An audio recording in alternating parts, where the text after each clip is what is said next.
All right. Hello, everybody, and welcome to Unrestricted Sports first live stream.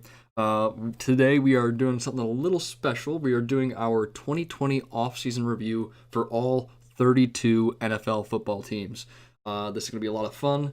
There is going to be some good debates in here, I hope, because me and Nolan are going to be fighting about the NFC North nonstop, I'm pretty sure. So, yeah, I'm hoping that this goes well. Nolan, you ready to go? Yeah, but All right, so I believe we're starting off the Texans, right? fact. All right, so let me just dig right in with this because I have some very strong feelings about how this offseason went for them. This offseason was absolutely terrible for the Houston Texans. Absolute terrible. All right. They traded away DeAndre Hopkins. Why? That doesn't make any sense. The, the rumors is that Bill O'Brien equated this conversation that he was having with DeAndre Hopkins to the one that he had with Aaron Hernandez before. Like, what? That no. Anyone who's even seen DeAndre Hopkins knows that that's not even close to like who he is. He's a nice guy. No one would say that about DeAndre Hopkins. That this is clearly like just a personal thing for Bill O'Brien because it makes no sense why you would trade away your absolute best player besides Deshaun Watson. All right, you are shorting Deshaun Watson. If I was him, I would I would be done with the team personally. I would be so mad about how that went that it's just not cool with me at all. I don't get why the return for DeAndre. I They guess got trading potato DeAndre chips for Hopkins him. wouldn't be a bad idea, but the return on DeAndre Hopkins was pretty piss. I don't get why you would why David Johnson and Brandon Cooks is better than DeAndre Hopkins with Duke Johnson at running back. David Johnson hasn't been good since like what 2016, 2017. Yeah, something like Who that. knows? He could have surprised us, but at the same time, your wide receiver one is Will Fuller, very injury prone. I'm willing to slap the injury prone label on Will Fuller. And then Brandon Cooks is your wide receiver two. Not that he's bad, but at the same time, when your other option was DeAndre Hopkins, I mean, granted they added Randall Cobb at the same time, but it doesn't look like Randall Cobb will even be in their top three for wide receivers. Maybe their offensive scheme is going to change up a little bit, but I don't see how DeAndre Hopkins will result in a better season this upcoming season. I Um, I just don't get why would you change something like that up? That makes zero sense. Uh, when you have a guy like Deshaun Watson combined with DeAndre Hopkins, you don't mess with that pairing. There is no reason to do so. This isn't like a Tom Brady Randy Moss where they traded away Randy Moss going into the 2009 season. All right, Brady had success without Randy Moss. Deshaun Watson, that's his number one guy. That's who he's always thrown to. And unlike that, Brady had people to throw to still after they traded away Moss. Who's Watson going to throw to? I mean, don't get me wrong. Will Fuller's he's good, but he gets hurt a lot. And besides that, who can you name on that offense who's like really going to take the role of DeAndre Hopkins? No one. There's no one who can fill that role. Here's my biggest thing is with losing DeAndre Hopkins. I can't think of that doesn't have a guy that can just chuck it up in a loose sense. By chuck it up, I mean you can throw the ball to whether they're in single coverage, double coverage, whatever, and that you have confidence that they'll catch it. I don't see anybody who has that talent on receiving. Yeah, and I mean, Um, I there, just don't. there were just Um, so many and issues what with that team too. But the defense was already terrible as is, and now there's even more pressure on the offense to perform with less to work with. So I mean, I just don't when get it. they didn't have many draft picks to begin with. Yeah, They lost Tayshawn Gibson in free agency, their safety, and they didn't replace him. They just got another cornerback, and then they got a late round wide receiver that I've never heard of. They bolstered an O line that they probably could have not bolstered this off. They probably could have went a different route. And they just got linebacker and a defensive tackle. That's Ross Blacklock. Um, there's respect to be put onto his name, but at the same time, the drafting of Ross Blacklock is minimal compared to the losses that they sustained. Um, but what would you give him, Brendan, on a scale from A to F? Uh, I have to say F, just because the Yeah, I agree. gen the fact of the matter is that they got blown out by the Chiefs after leading in that game. All right, they Hmm. should never have lost that game. Bill O'Brien shouldn't have just lost his coaching job, but he should never have been promoted to GM as well. All right, that's the first thing. Um, Secondly, his GM ability has been so egregious during his whole tenure as GM over just the course of a few months, and the coaching errors that he's made. I can't forgive that. It's so bad. It's an F. It's an F for me. I agree. I agree. We'll talk about how we think this division is going to round out when it comes to the end of the season, standing wise. But before we get to that, we'll move on to the Titans in the AFC South as well. They had an interesting season to say the least. Um, they needed just a couple defensive pieces in addition to maybe an O line piece here or there, and they did that in the draft. They grabbed Isaiah Wilson, and then bolstered their defense with a cornerback, a defensive tackle, and a safety, while also getting somebody to back up Derrick Henry. I think it's notable that they lost Jarrell Casey and Logan Ryan. As of right now, Logan Ryan, at least, he's a free agent. Um, but Jarrell Casey's a fairly big loss they sustained, and it looks like he's going to be replaced, um, maybe with a rookie that they drafted. But it's I don't want to say that I don't think the Titans will do well, but nothing this offseason tells me that they're going to make it back to the playoffs. I think that Derrick Henry is the reason they made it to the playoffs. And we've talked about this before, but I think that Derrick Henry Derrick Henry to me gives off one hit wonder vibes. Um, I don't know. What do you think about that, Brandon? I think So it'd be interesting to see him do it again, but for some reason I'm getting the vibe that he won't. so for me, it's personally, yeah, I agree with you. It does give off that vibe of one hit wonder because it was his fourth year of his contract when he finally went off. It had been 4 years, he just kind of came out of nowhere in the second half of last year. Um, Obviously, he got paid, and I would say that if he continues that path, that was a well deserved contract. Um, Ryan Tannehill, they paid him as well. You know, maybe a little more than I would have paid him, but he did his job. He did what he was asked to do, and that's all you can really ask from your quarterback. Um, so for me, whereas Derrick Henry does give off like one hit wonder vibes, maybe he's also just a late bloomer. Like it could be that, I'm not sold on it either way. But I don't think they did too much in the offseason that really impressed me, so I'd say a C for me. I agree. I agree with that. I gave them a C as well. What actually interests me is more importantly than the Derrick Henry situation, and not if he'll continue his greatness, is their quarterback situation. I know a lot of people think Ryan Tannehill's the quarterback for their future, and that's great and all, but he didn't have spectacular quarterback play. He had you know respectable quarterback play. He did the bare minimum for his team, which you can respect because they got him far.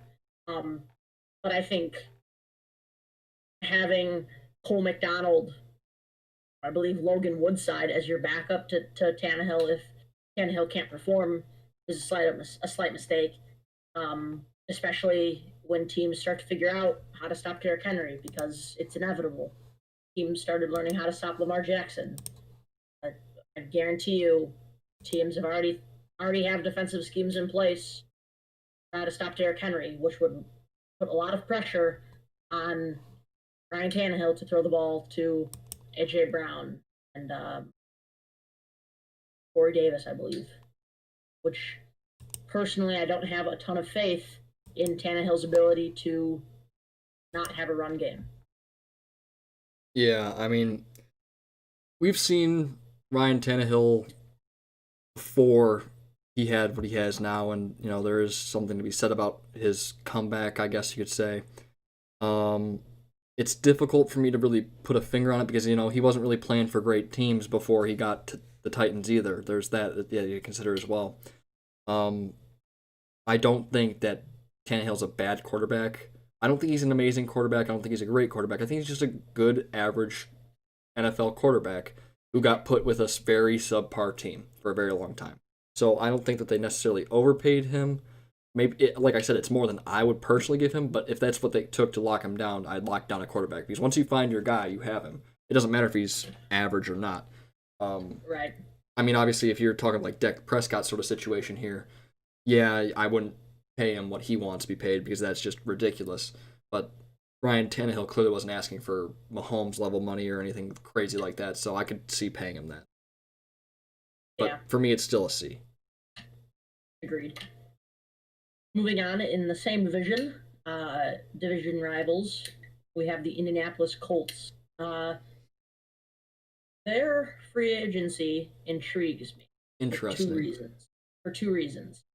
One, they lost key pieces, or not key pieces, they lost pieces and replaced them with arguably better players. And then they drafted extremely well, in my opinion. And then Philip Rivers. And I'll get to Philip Rivers last, but draft wise, they needed a wide receiver and a tight end uh, to have targets for Philip Rivers. And they added to that. They got Michael Pittman Jr., who I think is a very solid receiver for where he was taken in the draft. Obviously, you lose Devin Funchess, but replacing him with Michael Pittman is, to me, an upgrade. But what intrigues me a lot with this Colts offense this upcoming year is how they drafted Jonathan Taylor from Wisconsin. I think him with Marlon Mack is interesting. I don't know if they're going to split. I don't know if Jonathan Taylor's going to get the start or Marlon Mack or whatever. But we know Philip Rivers can utilize running backs and make those running backs really good. And Jonathan Taylor is definitely a running back that could be good in the NFL. Lastly, with one of their free agency or two of their free agency gains, I'll start with the least controversial one, and that's Trey Burton. He was with my Bears. Was injured a majority of the time. I don't have anything negative to say about him, but they lost Eric Ebron, so replacing him with Trey Burton, at least someone for Philip Rivers to throw to. Trey Burton's definitely still a decent tight end, but he's just got to stay healthy. And then also their most controversial free agent signing was Xavier Rhodes. I think Xavier Rhodes is not worth it, really. I think it'd be better to just start a young guy. You're essentially going to get the same play out of both of them, so might as well develop the younger guy and let Xavier Rhodes go elsewhere. I think Xavier Rhodes is more trouble than he's worth, play-wise, not attitude or locker room-wise. So, for me, Colts again were a team that didn't really wow me. They seem like you seem to think that they really wowed you in the draft. I mean, they drafted okay. I personally didn't love any of their picks, to be perfectly honest. I just didn't. I only liked the Jonathan Taylor pick. To be 100% honest, I think the Michael Pittman pick was a good pick, value wise. But it intrigues me that they took Jonathan Taylor. I'm interested. I mean, interesting is different from good, though. But I would say the Colts probably had one of the more interesting, not the most, but one of the more interesting ones. Philip Rivers is one of these quarterbacks who is getting clumped into the "are they too old to still play" sort of deal, along with Rodgers and Brady. Rodgers and Brady, people generally agree they didn't have very many people to throw to, and that emphasized the fact that they're getting older more than it normally would. Because if they had even one capable wide receiver, they would, have done better, way better than they did last year. I think everyone agrees with that for Rodgers and Brady, unless you're just straight up hating on either one of them. In which case, go ahead, do that. But most people who are looking at this objectively say Rodgers and Brady didn't have anyone to throw to last year, which is kind of insulting when you consider that they're two of the greatest quarterbacks that most people have ever seen play, given our generation. With that being said, Rivers is also clumped in with them, and I'm kind of torn on him because he had wide receivers last year. The Chargers were a destination spot for Brady to land because they had wide receivers, they had, So it's kind of confusing to me. The only reason I really think that maybe he wasn't as bad as it was hyped up to be was because of the fact that the only reason that he didn't do as well as he should have last year, in my opinion, would have been, well, he's playing for a team that basically plays 16 road games with the Chargers. All right, so there's that. And I can understand how that might just affect him saying, you know what, the Chargers don't even want me anymore, because I'm assuming that there were talks about replacing him anyway going into that season if he was going to act like this. Where he was just kind of saying, you know what, I'm not really feeling being, you know, in this franchise anymore where I play 16 road games a year and don't get any respect because I'm on a nobody team. So that, I think, is the only way that this is feasible, but I think he was just kind of throwing the ball up last year towards the end. Like, he really didn't care what happened anymore, which obviously isn't a good... Right, self-preservation. Yeah, which isn't a good thing to see from a quarterback point of view, but it makes sense from a business point of view if he's planning on moving on from the Chargers. Agreed. And the Colts, I would say their wide receiver situation is the same to maybe slightly worse than the Chargers was. Oh, So it's definitely worse. yeah, so They have no Keenan Allen type talent on that yeah, team. so I'm not really. It feels more like I feel like he could still play if he was on a top tier team and had a good wide receiver core, or maybe even just one good wide receiver and a decent line, and went to a team that actually had fans. But in terms of how do I put this? In terms of, I guess, in general, who he's playing for is really what I think is the issue here. And I think he really couldn't get anywhere that could give him those things. At least one good wide receiver, a team with fans. Those teams kind of got snagged up, and he was kind of left without a seat, so I think he kind of just went to the Colts. And I don't see the Colts... I mean, I have them doing good in the regular season and making the playoffs, but that's just because of who they're playing. I don't think he himself is going to be the reason they win. Right. I think this is a good reason to actually bring up predictions, or I guess how I think this division is going to shake out. Because we only have the Jaguars left in this division, and I don't think the Jaguars are going to do anything Yeah, important. I have the Colts finishing in first in this division. I have the Um, Titans. you have the Titans. Yeah, not Okay, well, for me. It's not close. They're still the better. Titans are still the better team. yeah, for me it's close. It's like a 1 game difference, and that's only because the Colts split with the Titans in the regular season. But I think personally, I believe that the Titans are going to struggle, or they'll start off. I think they're going to start off the year hot. I don't think they're going to continue that streak. I think people are, like I've said, are going to figure out Derrick Henry, and then it's going to take several games or a couple games to adjust. The Colts, however, I trust Philip Rivers. He's in a place where he's much happier than LA. He has wide receivers that want to play. He has running backs that are going to play. He's got a defense that's going to play, and obviously something could go wrong there. But Philip Rivers is a much more trustworthy quarterback, in my opinion, than Ryan Tannehill. Um, and then rounding out that division, I have the Texans.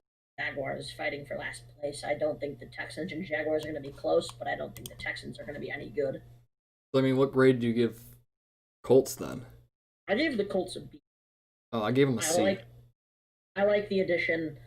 I truly think that this team is going to be different. They had a top 3 line. They have they have 2 solid running backs now. They have a quarterback that can make a very talented quarterback. Um, they have their defense is obviously still fairly solid. They don't have a tight end with brick hands anymore. Um, Listen, and I'll give yeah, one exception. If the Colts O line stays as good as it was and they can protect it Rivers, will. I It think the will. They didn't season lose anything. I think they'll be much better, but I don't see them winning the division over the Titans just because Ryan Tannehill is pretty good at play action. And even if they figure out Derrick Henry, you still have to devote a lot to blocking him, and especially if you're doing some tricky play action where it looks like they're going to give the ball to Henry and then they really have Tannehill throw it on a slant. I mean, that could work too. So I personally, I still have to say C, but I could see the season going well for them. This is just in terms of their off-season review, in terms of what they were able to do and what they were able to get in terms of players. But that doesn't mean they're necessarily a bad team. I just think that their improvements that they got to their team could have been way better. They did. Right. Apparently, according to some documents, they also missed out on Tom Brady too. That's kind of a big miss. Yeah. I don't really know if those rumors are true. I don't believe them really. I think Tom Brady kind of knows where he wants to go I before think he did too, he would announce it. but I think he was still Um, testing his options just in case. So that would still be a big miss for yeah. them. Moving on to the last team in this division, I think this is I love, absolutely love the Jaguars offseason. A lot, a lot. They needed just about every position on the football field going into the draft, except quarterback and running back. And I think they made out like bandits. To be honest, they got a very good cornerback in C.J. Henderson, replaced that A.J. Boye and Jalen Ramsey loss. Obviously, he's not going to come in and be a combined. He's not going to come in and be able to produce like A.J. Boye and Jalen Ramsey, but also they're not contending for a Super Bowl. I don't know how to pronounce this guy's name. I'll give it a shot. Clavon Chasen, I believe that's how you pronounce it, from LSU. Uh, Absolutely love the pick, especially where they got him. And I think getting him with Devon Hamilton to replace Calais Campbell was a very smart move. And then super underrated pick, I believe, for them was Laviska Shenault from, I believe, Colorado. I absolutely love that pick. He is a very talented wide receiver, and it gives Gardner Minshew a very reliable target to throw to with DJ Shark. In terms of free agency, who they gained, Tyler Eifert, tight end. I don't see anything wrong with it. And then Aaron Lynch and Joe Shorbert on defense. I think they overpaid Joe Shorbert a little bit, but it's not like they're paying a ton of guys a lot of money there. I don't think they really lost anybody, too notable. Nick Foles, Calais Campbell, and AJ Boye are the most notable, but I don't think any of them were really long-term plans for them with how they're going to move on and try to rebuild this team to get back to that 2016 form. Yeah, no, I don't think they're never getting back to that. All right, they missed their opportunity on that. That age is over. So for me, I'm going to preface this by saying that I still think the team is absolutely garbage and is going to finish last in that division. But I do agree with you, Nolan, that in some ways they did really good in the offseason. But I'm going to have to give them a B minus. And part of that isn't even in terms of what they were able to accomplish in terms of players. It's in terms of what kind of came out of that organization and the just really how everything transpired with how they treated some of their players, how the NFLPA came out and said don't sign with this team because they, don't respect the NFLPA agreement with the NFL, all this stuff, and the NFL is looking into it, and I think it looks like it's a very bad team to go to looking from the outside in right now. I think they really damaged their brand a lot with allowing Tom Coughlin to do what he did. Obviously, he's gone now, but the damage is still done. They're going to have a very damaged reputation with the NFLPA for a number of years now.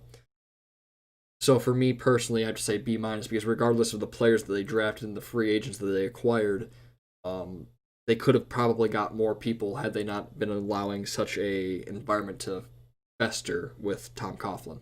I mean, you can't be finding guys. I think it was some crazy stat like 1/3 of all grievances filed from Jaguars players. I mean, the dude was straight violating the NFLPA agreement with the NFL and fining them for it. I mean, it's ridiculous. I think they did a lot of damage there, and I think that their owner was too negligent to not even realize that this was taking place. And I think it's going to take some time to recover that. So for me, it's a B minus. I don't think that whole situation you're referring to is going to actually affect them to the degree that you might think. There were star players that said they did not want to go to Jacksonville. No, I definitely agree that it will affect them, but I don't think it's going to affect them as much as you might. Yannick Ngakoue was reported to want to leave the Jaguars, but then he recently signed the franchise tender with them for this upcoming season. Well, yeah, because it's that or sit out the season. He doesn't have a choice. Well, he does. He could sit out the season and miss out on millions of dollars, which he could never make if he didn't sign another deal. I mean, when you get tagged, you don't really. People have sent the Jaguars numerous trade offers for Yannick Ngakoue. The Jaguars are just asking. So he's just going to wait to become a free agent. At this point, But I think in terms of if they want to keep him for the future, which I think would be a smart idea because he's a very talented player, they would really have to show some improvements or give him some leadership on that defense. With Calais Campbell gone and Jalen Ramsey gone, that spot's open. Um, and Yannick Ngakoue, however young he is, 25, I believe, um, he could be the voice. And if they give him a big role in that defense, uh, I think that Jaguars defense could be much better. There's no reason to say they wouldn't be, especially with who they drafted. Well, I still say B minus because I think that protecting your brand's image is just as important as acquiring good players, especially when you're in the off season. You have chances to make big strides. There was definitely players that they missed out on because people were hesitant to go to a place like Jacksonville. See, I mean, there were yeah. people, there were free agents this year who said, "I will not be going to Jacksonville." So Well, there's the Jaguars have been declining trades with Pro Bowlers. I mean, I think there was a rumored trade from the Browns that the Browns offered a pick, some variation of picks, and then Jarvis Landry I think for that's just, Yannick Ngakoue, and Jarvis Landry, he is a Pro Bowler, and they turned it down. I don't I think that's just Jacksonville being stubborn. if a Pro Bowl player doesn't quote like fit your system, assuming he's like an actual Pro Bowler and not just a trash veteran that was added just because he's trash or a veteran, sorry, then your system's trash. A Pro Bowler isn't going to fit in it, which is why the Jaguars declined it. If a Pro Bowler isn't going to fit in your system is garbage, and you need to look elsewhere than just trading away star Well, players. that's another reason why it's a B minus for me because they're turning down trades that any sane person would accept. So No, I do think they should get a good return for Yannick Ngakoue, but I don't think turning that down, waiting for him to just walk away in free agency is a very good idea. yeah, no. If he plays bad this season, which he very well could, it's going to be worth less. All right, so They're gambling. we should probably move on from the Jaguars now. They're not going to do anything this year anyway, so better just leave them. We can kind of speed through the Eagles and Cowboys too. Yeah, we kind of already covered them. But we'll talk about them. I'll talk about the Eagles real quick. Average offseason for me, I gave him a B. I think Jalen Rager was a bad pick. Same with Jalen Hurts. I think that was a bad pick for them. I think Jalen Hurts is a NFL caliber quarterback that's never going to get to see the NFL starting quarterback position. Yeah. Jalen Rager was taken way too early. I think he'll play with a chip on his shoulder, which will be cool to see if he can actually improve his game because of all the doubt that's being thrown at him. But I don't see it happening. In terms of losses and gains, free agency wise, they definitely won. They replaced a very slow old Malcolm Jenkins, brick hands Nelson Aguilar, and trash Ronald Darby with Darius Slay, Nicole Roby Coleman, and Marquise Goodwin. Yeah, I mean, all upgrades. I think the Eagles have cemented themselves as the number one team in that division, the team to beat in that division. I think the Cowboys had a okay offseason. I mean, they got CeeDee Lamb. That was definitely a big play. They definitely did a lot of things right in this draft, but I still give the advantage overall in terms of team overall, but not even necessarily offseason review. I still get the advantage to the Eagles. But I would give the Eagles probably like a B minus and the Cowboys maybe a B plus. It's not a big difference really for me personally. Right. So I gave the Eagles a B just because of their Jalen Rager and Jalen Hurts picks. Their other picks were all solid pieces that are going to either turn out or not, and that's how it is for every draft pick, I guess. But yeah, in terms of the Cowboys, I give them an A. I think they got CeeDee Lamb, who's the best receiver in the draft. Trayvon Diggs, probably the fourth best corner in the draft. How he fell to the Cowboys, I'm a little shocked, but Trayvon Diggs is good. What I don't like with the Cowboys offseason was who they lost and who they brought in. I don't like them losing Robert Quinn. I don't like them losing Byron Jones on defense. Whatever, you got Don Terry Poe and that other guy, but those I forget his name. But I don't think I think they're average at absolute best.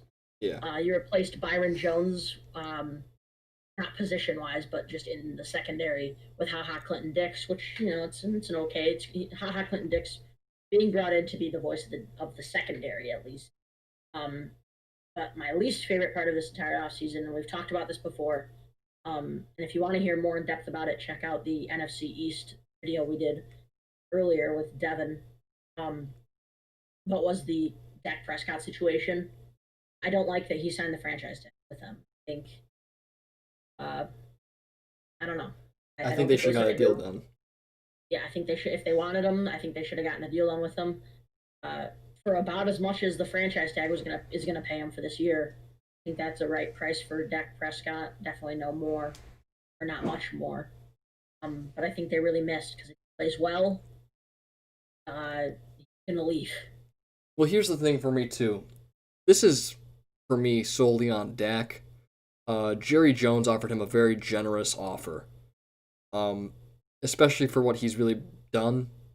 Um, I don't know. Me personally, this doesn't lie on Jerry Jones. People keep saying it's Jerry Jones' fault, but the simple fact of the matter is that Dak was asking for too much and for too little of a time. Um, he's trying to scrape the Cowboys for everything they're worth by going for only a 4 year deal when Mahomes just accepted a 10 year deal, and he wants Mahomes level money for that deal. He wants 45 million a year, and then he only wants it for 4 years. And on top of that, he's asking for the same amount as Mahomes, which is ridiculous.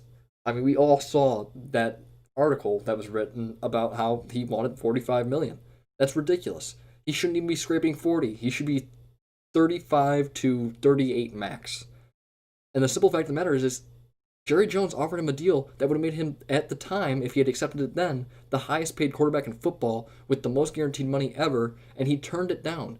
$35 million a year. Now let me do the simple math for Dak Prescott here.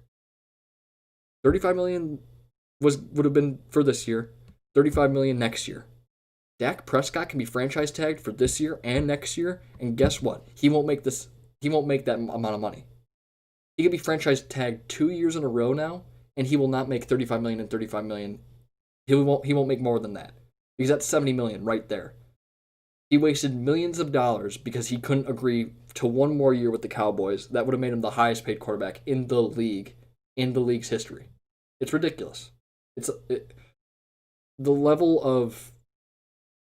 I mean, don't get me wrong. I don't think Dak's an idiot, but it does take a lot of idiocy to turn down $35 million a year for 5 years and take less money because you don't want to play an extra year on that deal so you can come out a year younger than you would have been otherwise. It just rings stupidity to me because there was so much more money to be made there, and I'm really kind of disappointed not at Dak because obviously it's at the end of the day, it's his choice, but I'm disappointed for him if that makes sense because I know he's smarter than that. I think his agent really got him into a bad spot. If I'm being honest, I think his agent convinced him that that was the way to go, and I think that that was the wrong route for him. No, I think that was the right way for him to go if he's not going to commit to the Cowboys for the rest. I really, Which I don't think his it's thoughts not, right now are it's that never the right he route wants to, to be a Cowboy for life. it's never the right route to turn down more money when he can now be franchise tag for the next 2 years for less money than he would have made over the course of 2 years on his contract that Jerry Jones offered him. It just, that never turns out well. You never leave money on the table. Yep. So I disagree with that. But for more on that, go watch our Eagle or I guess our NFC East breakdown video. Go check that out because that's where we covered more of this. Obviously, at the time, Dak hadn't had to sign the franchise tender, and obviously he hadn't exceeded the deadline yet. So there is some outdated talk in there, but it's still a good video. So go check it out. But let's move on to the Giants. Right, Giants are Yeah. next. So the Giants, I actually liked their offseason a lot, not because of who they got, but because of what could happen. Actually, kind of who they got, but what could happen with them upcoming. I think getting Andrew Thomas, they got him a little high in the draft, which I guess is fine because they really needed him. But I really like what they did, getting Andrew Thomas and Matt Pert, uh, giving Saquon and Daniel Jones an O line to work behind. Really, it'll be definitely interesting to see if Daniel Jones throws more, how Saquon can perform differently, yada yada yada. but bolstering their defense as well with Xavier McKinney, very underrated safety, I believe, coming up. And then obviously a couple cornerbacks and four linebackers. Definitely trying to figure out that linebacker. Uh, Free agency gains and losses wise, they didn't really gain or lose anybody significant. So I gave them a C. I think it was an average offseason, but that could change based on how their O line improves, really. Yeah, I think it's a C for me too. Listen, I'm not. The Giants are just. They've been dysfunctional ever since their last Super Bowl, to be perfectly honest. And for me personally, I just didn't see what they did this offseason as being enough to warrant giving them anything above a C. Um, I mean, I think Daniel Jones was, in hindsight, was actually a pretty good pick. If you take out the New England game that he had last year, he would have been on par for if Joe Burrow gets those numbers. He'll be offensive rookie of the year because of the hype around Joe Burrow. Um, so I think Daniel Jones actually was a solid pick if he continues to develop the way he has over his first season. But it's still a C for me because we're not talking last year; we're talking this year. So it's a C. Agreed. Up Moving on next to the is last team in this division, the NFL Washington. team representing Washington. Yeah, whoever the Washington team becomes. Uh, Their offseason was pretty piss poor to me, besides the Chase Young pick. yeah. Um, That was about all. That was about their only highlight from the offseason. yeah, Um, they added another running back, so now they have Darius Geis, Antonio Gibson, Bryce Love, and Adrian Peterson.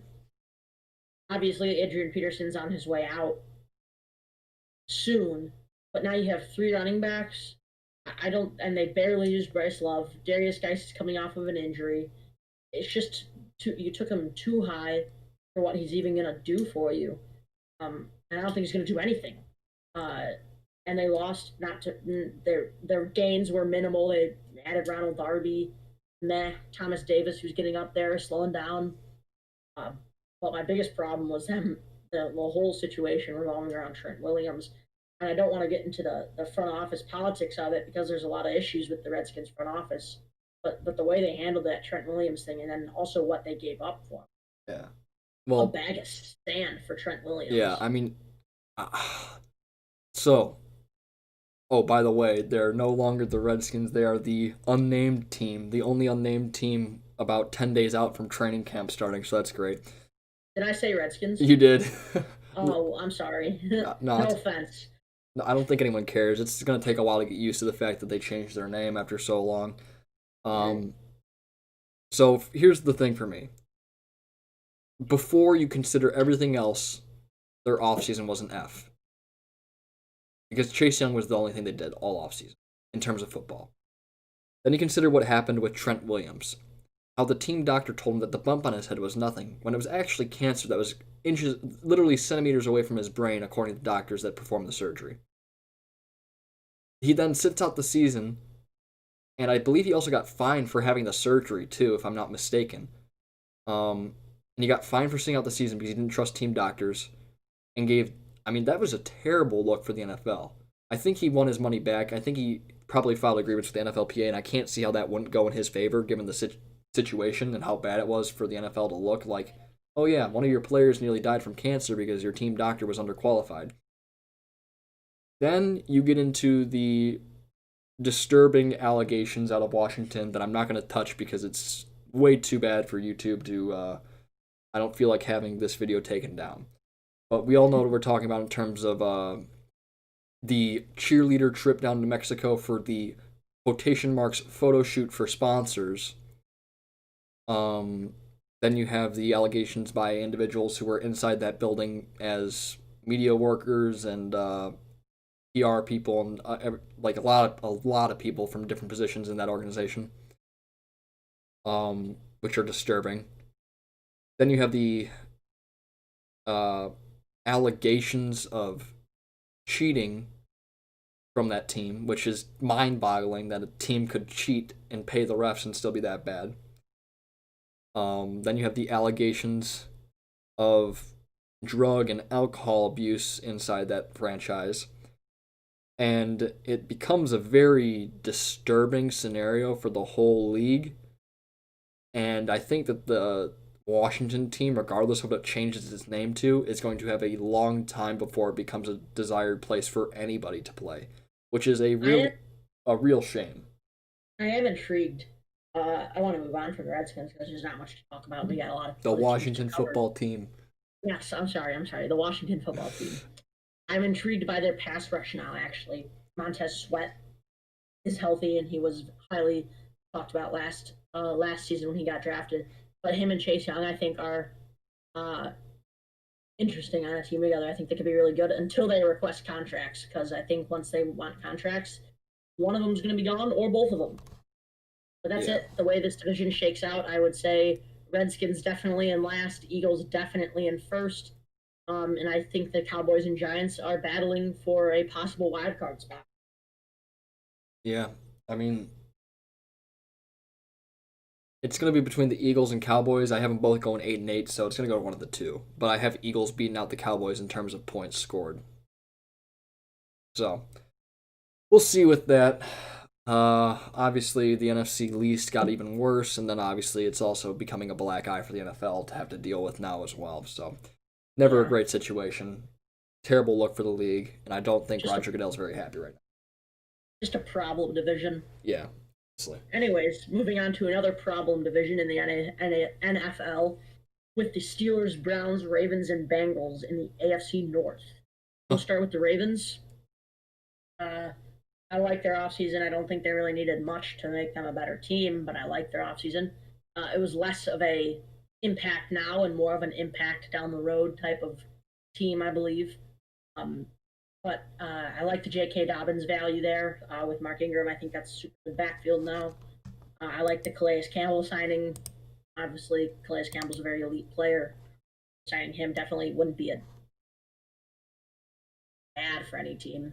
I like the Patrick Queen draft pick a lot. I think depending on how Matt Judon works out his contract next season, I think Patrick Queen could be his replacement maybe, but who knows? The only thing I don't like about the Ravens offseason is the possible loss of Tony Jefferson, but as of right now, he's not on an NFL team, coming off of an injury, so he might not get signed. But we truly won't know until the season, until training camp starts or is over. So what would you give them then? What are you giving them? Um, I'd be comfortable giving him an A. Really? Yeah, I don't see problems with it. Like I said, the only problem I see is not signing Tony Jefferson. I don't know who's going to replace him at cornerback.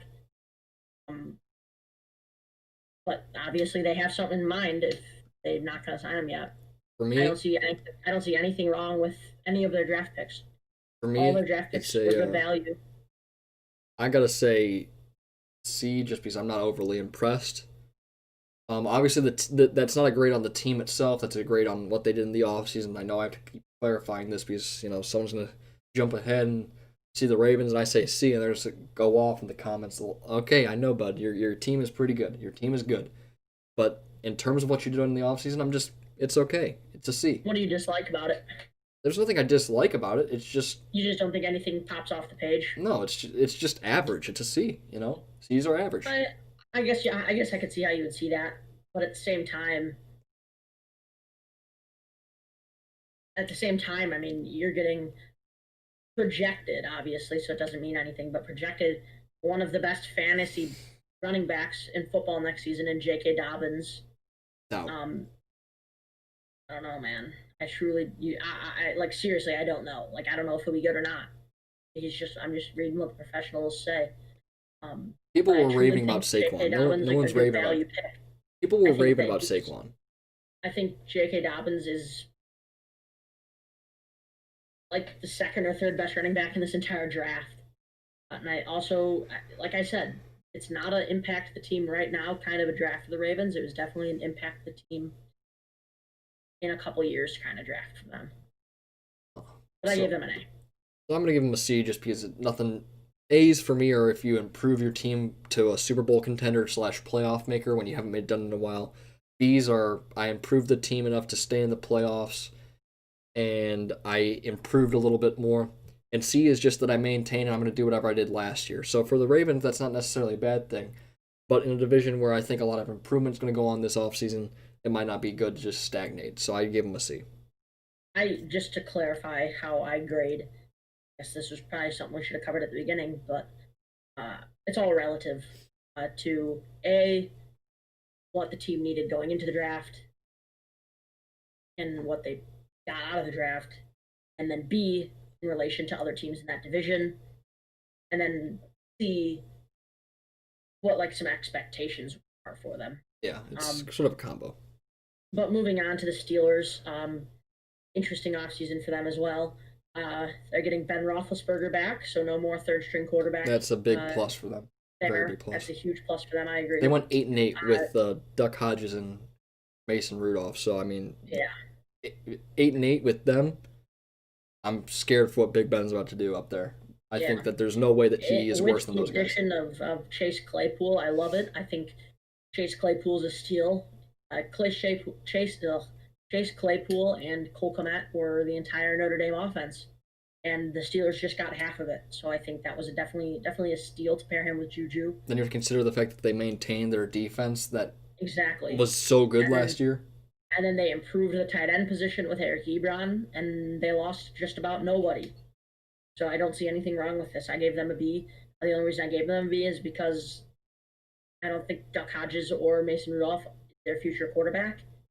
Um, They so have I time think to get it. They have a time to get it. There's good quarterbacks coming out this year. So they do have time. I agree, but I also think that where they took Alex Highsmith, you could find another quarterback there. well, I think next year's quarterback class is going to be as deep as last year's wide receiver class was. So I think that this is going to be a really good season for them.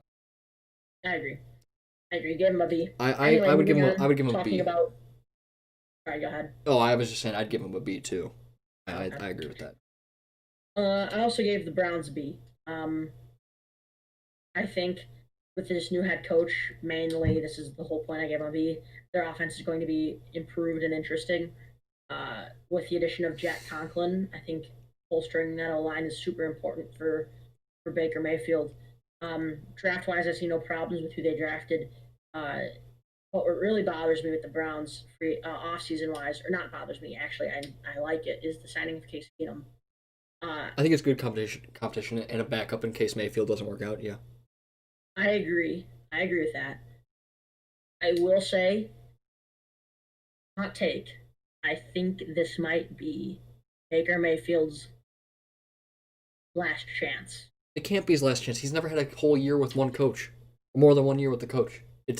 You can't put that on the quarterback. You can do no matter what. You cannot give a player two Pro Bowl receivers, solid defense, and a decent O line. You cannot give him 4 years to try to prove it. All right, I'm going to tell you why you're wrong. Those players are only going to want bigger contracts, and Not if they don't perform. It should, and not even to mention, you have two Pro Bowl running backs. Now, before you say anything, I understand that new head coach, you need consistencies for a quarterback. Well, it's not even the new head coach, which I agree with. But I think Kevin Stefanski, geez, I'm fumbling names. I think Kevin Stefanski could change the offense around to help Baker with two Pro Bowl running backs. You really have a lot of options to get Baker Mayfield in play action, which is where he succeeds, like you've mentioned, which is intriguing to me. But if I'm the Browns and Baker Mayfield struggles, I put Case Keenum in immediately. Well, Case Keenum knows Kevin Stefanski. Case Keenum with Odell Beckham Jr., Jarvis Landry, and Austin Hooper. Listen, I'm not denying that if he struggles, he should be benched. I agree. He should be benched if he struggles because the Browns need to compete this year. But that being said, Baker Mayfield, I've already covered the new coach issue. That's an issue in and of itself that needs to be addressed in the Cleveland Browns organization because this is why they don't have stability. Stability is important for creating a good franchise, and the Browns never have that. Secondly, for me, the coaches that Baker Mayfield has had, especially last year, well, actually only last year, the year that he was plummeting from his rookie season numbers, which were very, very good. All right, very, very good. In his second season, they did not play to his strengths at all. They had him, I mean, first of all, the play calling was just atrocious. It was terrible. You can't deny it. Everyone knows the play calling was atrocious. It was terrible. No good. Secondly, they were having when they did call things that Baker Mayfield could use, they were calling deep passes. They were calling plays that Mayfield isn't built to do. Plays that that aren't tailored to Mayfield's strengths. They were pulling plays out of Madden because, oh, well, it works in Madden. Like, seriously, it was like they were playing easy mode Madden with the calls that they were making. All right? Baker Mayfield is a play action passer. He isn't made to pass it deep. It's never been his skill set. His skill set is play action. He is incredible when he does play action. But the problem is that they didn't do it basically at all last year. They didn't play to his strengths. You have to play to your quarterback's strengths, and that's exactly what Kevin Stefanski is going to do. And I think that Kevin Stefanski alone, with his ability to do play action, because keep in mind what he did with play action last year in Minnesota as the offensive coordinator. Think about what he was able to do with that. Now he has arguably even more talent. Kevin Stefanski alone is an A for me. I think that the Browns are a sleeper Super Bowl contender, and I think that they could surprise the Ravens and the Steelers in that division. I give them an A. The Browns are sleepers to get third place. Maybe the Browns have absolutely no shot. The Browns have no shot. The Bengals aren't doing anything. Put it like this: Ravens, just like the Titans, could be stopped. They'll adapt. The Ravens will definitely be in the playoffs, no doubt. Steelers, like we've mentioned, 8-8 without a quarterback. There could be two wild cards from a division now with the 7th playoff spot. There could be. There could be, but then you think about it, for the first time in a while, or not the first time, but you're going to have two teams from the NFC East. You're going to have this is the AFC. You're going to have two teams from the AFC, East. No. You're going to have two teams from the AFC South. You're struggling here. Colts, Titans, Patriots, Bills, Ravens, Steelers. So maybe the Browns, but I don't see it. All right, I think the Browns are going to go 0-4 against the Ravens and Steelers. I don't think so, but let's move on. Okay. Lastly, in this division, Bengals. Again, similar to the Steelers, I see nothing wrong here. Joe Burrow, I think he is the best quarterback in the draft. I think he was slightly overhyped, but who knows? Maybe he'll live up to it. T. Higgins, also underrated wide receiver. It's interesting to see the LSU quarterback paired with the Clemson wide receiver. Yeah. I think that'll be interesting. They improved their secondary with Von Bell and Mackenzie Alexander, so improving their defense, getting a better offensive scheme. Joe Mixon's developing. I give them an A. I don't see anything wrong with it. I think they're going to be better than last season. I don't think they're going to make a playoff run. I don't think they're going to be fourth in their division again. But I really like the improvements they made. I'm going to upset you here. It's a C for me. I'll just explain it. If Joe Burrow was the only if not being the classic Bengals and missing on Joe Burrow was the only qualification for this draft, sure, I'd give him an A. But this is the NFL. This is professional football, and you don't get a pass because you made one good pick over the course of 20 years, okay? For me, the biggest issue was that regardless of who they drafted, they are still rookies. Rookies take time to develop sometimes, and you can't put all your eggs in hoping that your rookies turn into instant stars because the NFL doesn't work like that. Joe Burrow isn't one of the rookies I'm referencing here because I think he is going to do pretty well this year, regardless. But in terms of every other player they drafted, they're still rookies. They aren't necessarily guaranteed to wow you. They aren't a guaranteed talent. They're rookies for a reason. This is make or break for them. And it's moving up a level that they've never played at before, so you can't bet on rookies necessarily alone in this case to elevate what is otherwise a very mediocre team to playoff contention. So I agree with you on that. But they didn't add enough for me, personally. Well, I'm not grading them based off of how I think they're going to do next season. I'm grading them based off of how they did. I'm not grading them off that. I'm not grading them off that either. I just don't think that what they added is equivalent to giving them anything above a C. Then add in the fact that they didn't re-sign. This is what bothers me the most. AJ Green has played for the Bengals his whole career, and when he finally wants to leave because his quarterback left, and he just wants to go somewhere to win and finish out his career, or to have the Bengals respect him and pay him what he's worth, The Bengals franchise tagged him. No, that's fair for them. It's fair, but it's not a good call. AJ Green is extremely injury prone at this point in his career. He's never had a very solid quarterback or other offensive threats to throw to be paired with him. So why not keep AJ? I don't know why I keep saying Andrew. Why not keep AJ Green for at because least it creates bad blood. There's bad. Have you seen what's been going on? There's no bad blood. There is bad blood. A slightly upset AJ Green, and he'll get over it. He's making millions still. He's going to be a little upset, maybe for now. But he hasn't played I can't remember the last time he played football, dude. When you're bringing in a young Joe Burrow quarterback, he needs a star wide receiver to throw to. They should have locked down AJ Green for at least a couple of years so that Joe Burrow has an easier transition to the NFL. Now Joe Burrow might only have him for a year and then lose him the next year because I doubt that AJ Green's going to want to come back after they franchise tag him. That is, if they don't franchise tag him again. He didn't want to be franchise tagged. That's what I'm saying. saying. Gone. So they franchise tagged him. Exactly. I don't think that that's a good situation to have your young quarterback having to throw to and come into because he needs. And Joe Burrow doesn't have a star wide receiver to throw to. You drafted him first. Who? AJ Green. After this year, who are they going to throw it to? Who cares, dude? If he can have a good, successful, in terms of development, rookie season, doesn't matter whose receivers are the next season. Yeah. He knows how to make those plays.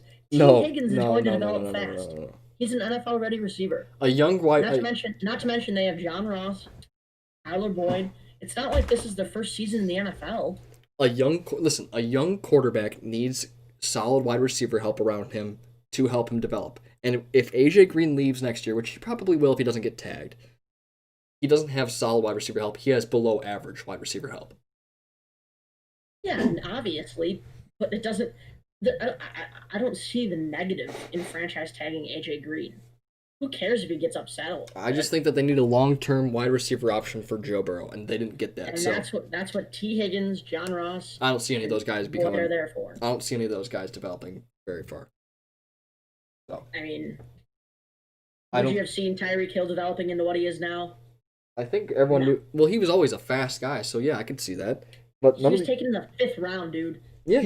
You so was AB. Known Tyreek Hill was going to be as good as he is now. No one knew how exactly good he was going to be, but he was fast. I've always been. So you would have guessed that he'd be fast. Which is good for an NFL wide receiver. The development of wide receivers, you can't.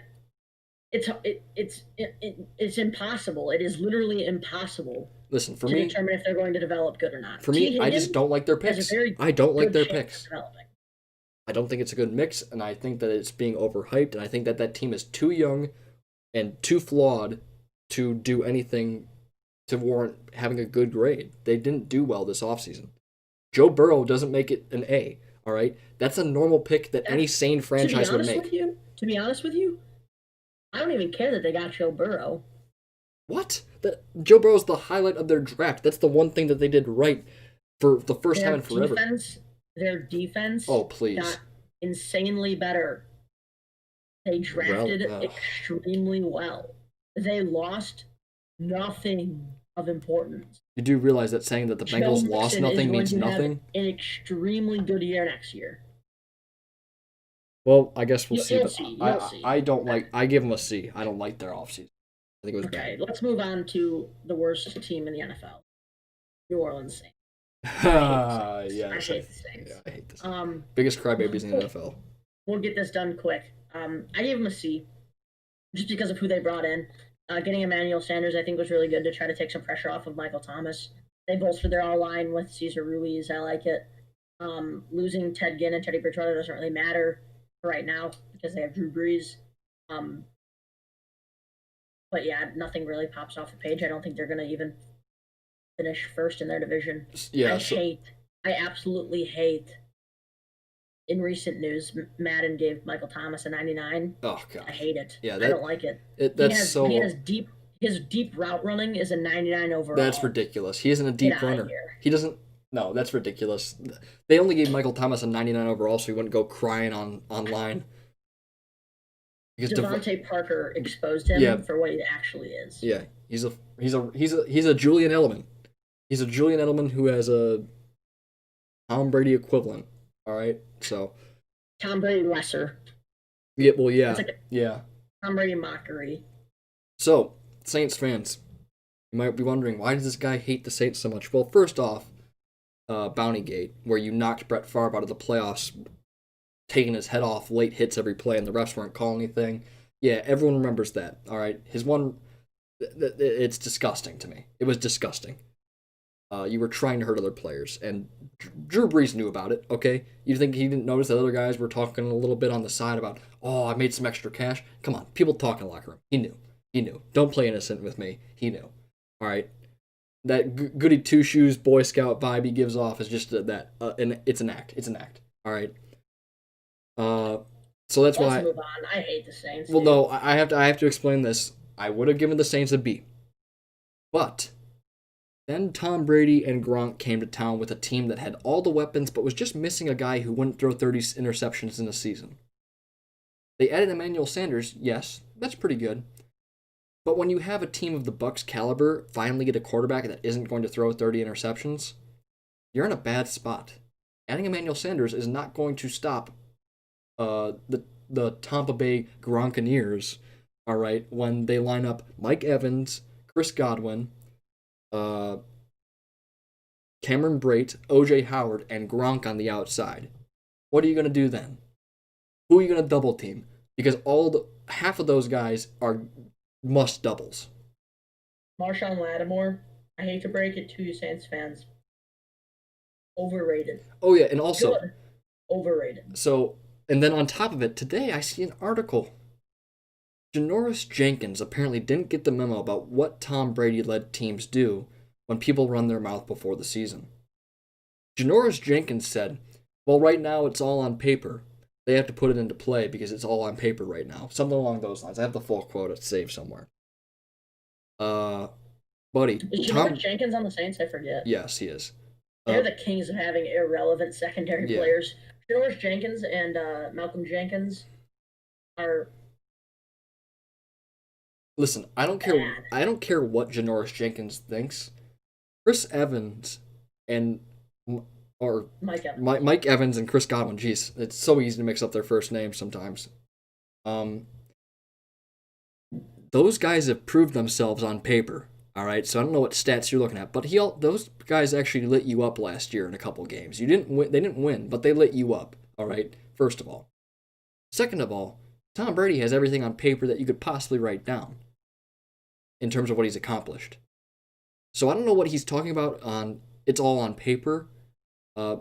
Buddy, they've been doing this a long time too. And Janoris Jenkins, I'm going to be 100% honest with you, you aren't on their level. Because I didn't know who you were when you made this comment. But all I could think of is, man, these NFC East, these NFC players, some of them didn't get the memo about what happens when you criticize Tom Brady-led teams before you play them twice in a season. Because people on the Dolphins have done that. They regretted it. People on the Bills have done it. They've regretted it. People on every team in the AFC conference have done it, and they've regretted it. So Janoris Jenkins must not have gotten the memo, because he just made winning against that team even harder, because Brady is going to light that cheap fuel that you just poured all over that field, and he's going to burn the Saints alive on the field. All right? He is going to light you up, and he's going to make sure that he targets whoever you're covering. So, buddy, you better be ready. All right? Okay, let's talk about the Buccaneers real quick. As a result of that, you get a C, because you guys are way too overconfident, and you didn't do too much to counter the fact that the GOAT of quarterbacks. Sorry, not Drew Brees. He won one Super Bowl when he was knocking people out with dirty tactics. All right, and don't say, oh, well, it was with legal hits. Yeah, but it was intentionally trying to hurt people. That's dirty. So let's move on. So let's talk about the Buccaneers real quick. Yeah. Because we've talked about them already. Obviously, very good offseason. I'm giving them an A. They got Tristan Wirfs, the best offensive tackle in the draft. That guy is a monster. He is going to be insane. I'm biased, but Tristan Wirfs is the best tackle in the draft. The dude's insane. He jumped in Winfield Jr. was an underrated safety. The Bears passed on him. I actually like that they passed on him. But we'll get to that when we talk about the Bears. But the Buccaneers specifically needed a safety, and Winfield's the guy. They lost nobody important, and they brought in the best quarterback and probably the third best tight end in the league. As of right now, I think Gronk is still the best all-time tight end in the league, but all time, yes, but coming into this season, he He's should be probably, ranked I'd say it's third. probably fair to say he's third, but he could Yeah, surprise people with yeah. a year off. All right. Anyways, take an A. Let's move on to I the also get, Falcons. The yeah, I give him Buccaneers, an just quick. Buccaneers A are as going to win well. the Super Bowl. No cap. Yeah, I mean, let's look at it like this. I think for me, the Buccaneers get an A plus because they went from being a team that no one knew about, barely going 7-9 with a guy who threw 30 interceptions. That's pretty impressive. But they were a team that no one cared about. They weren't predicted to win the Super Bowl, even make the playoffs. The fact that they went from that to fourth best odds to win the Super Bowl, that's an A plus for me right there. That's the only A plus I've given out for all season. So, Let's talk about the most intriguing the team in the NFC Falcons. South, and that's the Falcons. I'll make this quick because I know you're going to disagree. They lost a decent amount. Well, not a decent amount. They lost a target in Austin. I actually don't really care about them. Here's why. They brought in a tight end from the Ravens. We'll do same stuff Austin Hooper did, in my opinion, just on a less Pro Bowl-esque level, which is fine. They bolstered their defense. They improved their O-line a little bit. They got Dante Fowler Jr. But what I like the most about this Falcons offseason, and I'm not saying that this addition is going to make them a Super Bowl contender, I'm saying that I like this because this surprise team, is the addition of Todd Gurley. And before you immediately tell me that he's going to get hurt and then he's injury prone, I agree. He is injury prone because his knees and arthritis, that's a very touchy injury. And not injury, a condition. I don't see the Falcons running the ball to the point where Todd Gurley's knees become an issue. The Falcons are a pass first team, as seen in recent years, even in the Super Bowl against the Patriots, with Julio Jones, Calvin Ridley, and I forget the name of that tight end, and I'm too lazy to look it up right now. But They were one so of the tight ends. they were so pass heavy they threw away the game. Well, with Julio Jones and Calvin Ridley and the tight end from the Ravens, who I'm blanking on their name and don't really want to look up right now, I think that those are all solid pieces to have with Todd Gurley there. To, in my idea or what I'm thinking is to just get short first downs and to maybe break away for a run here or there. Matt Ryan's a thrower; he's not a hander offer. If that makes sense. Go ahead, you can shit all over that, Brendan. So I'm going to surprise you here. With the exception of Todd Gurley, which I still think is a bad acquisition, I give them a B because I think that they did improve their team slightly. I gave them a B. I gave them a B as well. I just disagree in terms of Todd Gurley and how much his impact should be in that B. I think that his impact on that B might actually lower it for me personally. But overall, I agree with you on the overall grade of a B. With that being said, in the division with the Saints and the Bucks, they're not going to beat either of those teams at home or away. And I think don't know about that. I think don't know about that. I think the Falcons have always upset one of them. Well, always have upset the Saints in recent memories. The Bucks or the Falcons have always done it. But like, well, I think I can see the Falcons. I don't see them making the play. I could see the Falcons upsetting the Saints. I see the Falcons going 5 wins max. What do you have? How many games do you have the Panthers winning? Probably about the same. I mean, I don't have either. I have both those teams being basement dwellers really bad. Okay. I think that the Saints and the Bucks are going to own most of the wins in that division. So yeah, sure. Well, let's talk about the Panthers then. In that case, nothing too notable here. They got Teddy Bridgewater and Russell Okung. I think there's nothing to complain about in those two cases. Losing Gerald McCoy and Dontari Poe, they replaced those two guys in this draft. I see nothing wrong with it. My favorite thing about their draft was Yetur Gross-Matos from Penn State. I like the guy. I think he's going to be super good in the NFL. But we'll see how long that development takes. I'm also very intrigued to see Christian McCaffrey with a better quarterback than Kyle Allen this upcoming season. He got 1,000 rushing, 1,000 passing yards with Kyle Allen last season. So I'm intrigued and I'm ready for them to be last place in that division. So I'm gonna give them a C, and I agree with you that they'll probably be last place behind the Falcons. But I'm gonna give them a C because I think that they actually kind of just maintained. They didn't really improve. And I guess that's all you can really ask from at this point. I mean, with what they're going through in terms of kind of rebuilding their team and trying to revitalize their franchise. I think getting Teddy Bridgewater was a good move, but I think losing Cam Newton was kind of a mistake too. I think that Cam Newton's going to come back and he's going to be at least 70% of what he was. I mean, I just don't see it being lower than that. For me though, I would say C just because they kind of maintained overall. Overall, they maintained, so they're gonna have a C for me because they maintained, but they're probably gonna go, I don't know, sub 5 wins like the Falcons. So that's me personally. Yeah, I agree with that. Uh, yeah, I don't think there's anything else to say on the Panthers. What do you say we move on to the AFC West and the Chiefs? I am good to go for that. Okay, so I have two things to say in general, or three things in general. The Chiefs had an average offseason. I think they pushed for Clyde Edwards-Helaire, but I mean, there's really no point in trading back to just pick them. I mean, it doesn't really matter for them.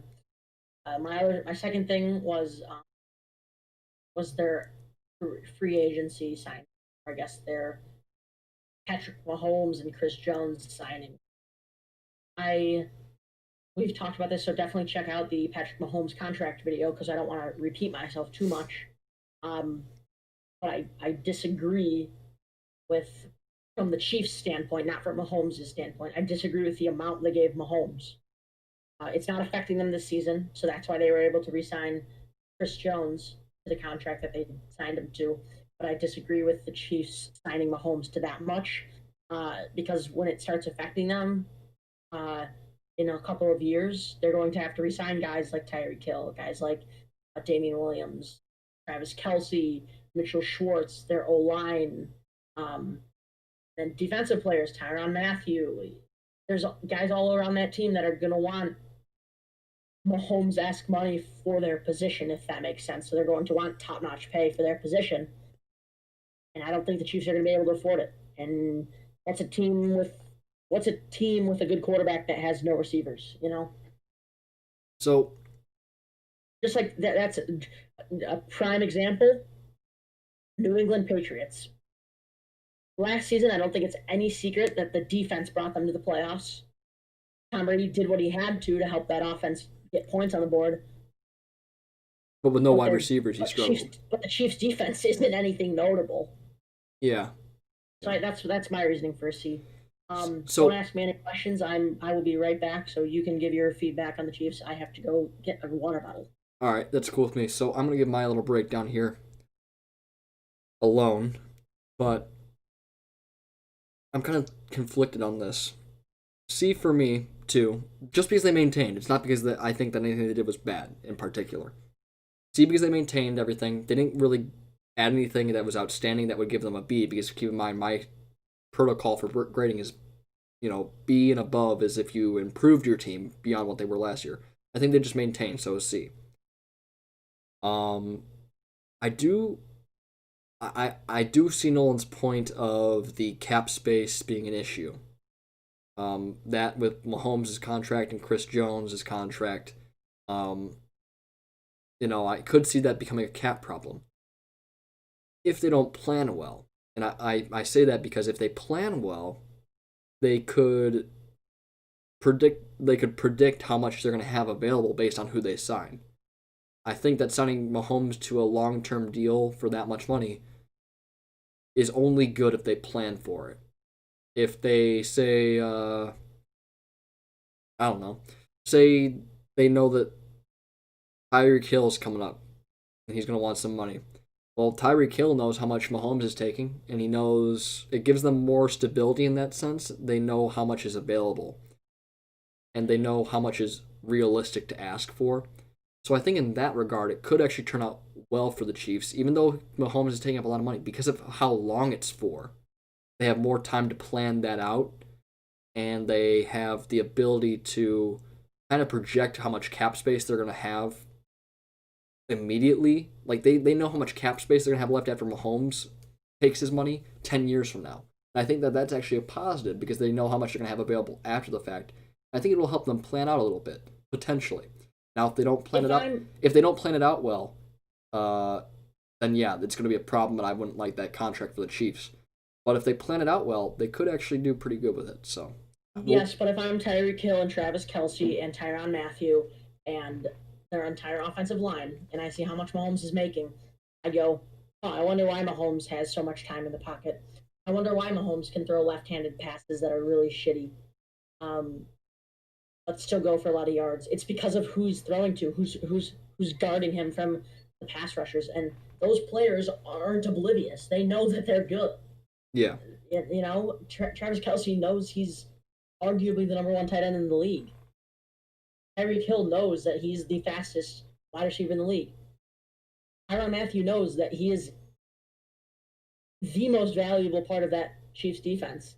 He's not a very good safety in comparison to the rest of the other league's top safeties, but he knows that he's extremely important to the Chiefs defense, and those guys aren't oblivious to that. And I think even with the Chiefs knowing how much cap Mahomes is going to take up down the road, you're just I think saying all those guys are going to want money, and I know for a fact there are teams out there willing to give Tyreek Hill, willing to give Travis Kelsey, willing to give all of their offensive linemen money. I know it for a fact. There will be 31 teams willing to sign Tyreek Hill. There will be 30 teams willing to sign Travis Kelsey. I'm taking out the 49ers because they have Kittle. There are going to be a plethora of teams ready to sign Tyrann Mathieu. And the Chiefs fans, before you say, well, we draft well, you do draft well. But the odds of you drafting Tyreek Hill 2.0 and Travis Kelsey 2.0 are slim. And I don't think signing Mahomes to take up 20% of your cap is the way to go about becoming a dynasty. I do think Mahomes deserves the money. I do.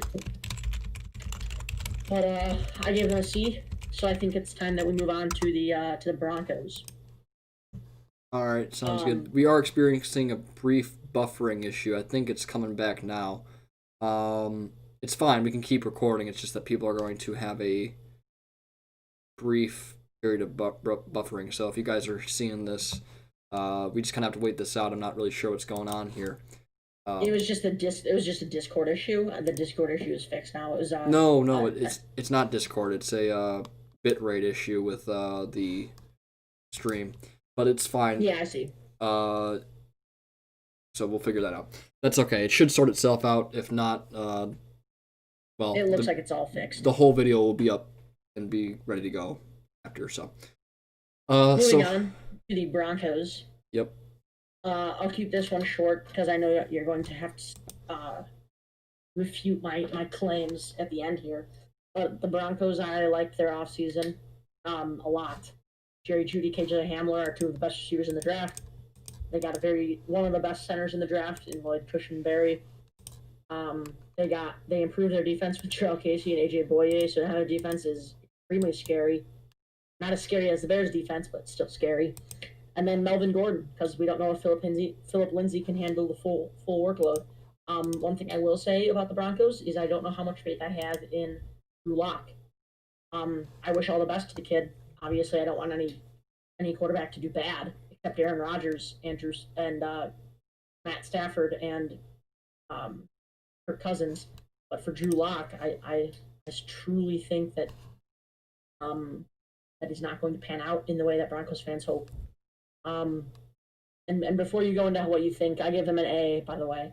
Do you think that it's possible for a quarterback, Brendan, to have like too many targets or to have too many options on a field to the point where kind of an issue?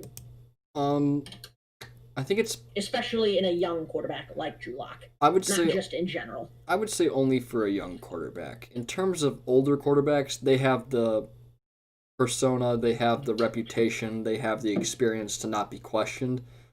Right. But when you're dealing that's with why I bring this up with Drew Lock. I think that the Broncos will handle that well, and I don't think that those Broncos wide receivers are going to be an issue for him, to be perfectly honest. Okay. I think that those wide receivers are going to... I think a lot of the people on that team really already like Drew Lock, so I think that no one's going to mess with him. The team clearly likes him, whether you think he's good or not. Right. The team clearly has rallied behind him, and he went on a tear for the end of his season. Yeah. And the team rallied around him, so I don't think anyone's going to be messing with Drew Lock, to be perfectly honest. I don't think that's going to be an issue. Yeah. But overall, I'm going to say A for the Broncos. I agree with you on that. I'd say A because I think that they finally found their quarterback. They've been looking for a very long time, and I think now they've finally gotten it right. And I think Drew Lock is a very good quarterback. I think he's going to be very good in this league. It's kind of unfortunate for him that he's in the same division as Mahomes when he's trying to develop. But with that being said, the Chiefs' defense isn't anything to really look at, so he could do pretty well offensively at least. So, I give him an A. Yeah, I agree with that. Raiders, another team that I gave an A to. Loved their draft, except for one. Damon Arnett was a projected third rounder. His college tapes aren't all that convincing, and they had much better options at cornerback at where they took Damon Arnett. Henry Ruggs is unbelievable talent, fastest receiver in the draft. They also picked up Corey Littleton, Jason Witten, Nelson Aguilar, Mariota, and Nick Kwiatkowski.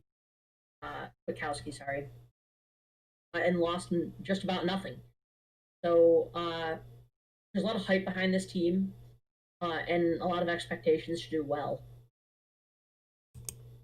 I don't think they're going to do that well as people think, but they're definitely a team that's looking up, especially in that division, competing with the Broncos and the Chargers. Yeah, so I gave them an A. Really? It's pretty high. I like what they did. They brought in Marcus Mariota, and they're going to have a healthy Nolan, your audio's coming in staticky. So whatever you change that back. I didn't change anything. I'm hearing like a fan or something. Everything is the same way it was. Okay, just must be some weird feedback or something. Is it better now? Yeah, it's better now. It's gone now, okay. whatever that was. But sir, for me. Anyway, let me clarify something real quick before you go on. I like DeMarcus Mariota signing. I think that competition with Derek Carr is healthy. Yeah, I mean, for me personally, I just. How do I say this? They didn't wow me. I think that overall, for me, it's probably I'd give them a C, probably. I'd say C. I just wasn't wowed by anything they did personally, so I gotta say C. Yeah, I can't really refute it. Yeah, I don't know. It'll be interesting to see how they compete. Last team in this division, and I quite possibly think that it's the only real threat to the Chiefs in this division is the Chargers. I like everything they did in their offseason, free agency wise. I hate their draft. I think the draft was brutal. Yeah, it was not good for them. I'll talk free agency first because it's the longer of the two. Phillip Rivers, they replaced. I think that's a smart move. I don't think Phillip Rivers was the right option there. Thomas Davis was getting old. Melvin Gordon didn't want to be there. Russell Okung, I don't really know the situation around that one, but is what it is.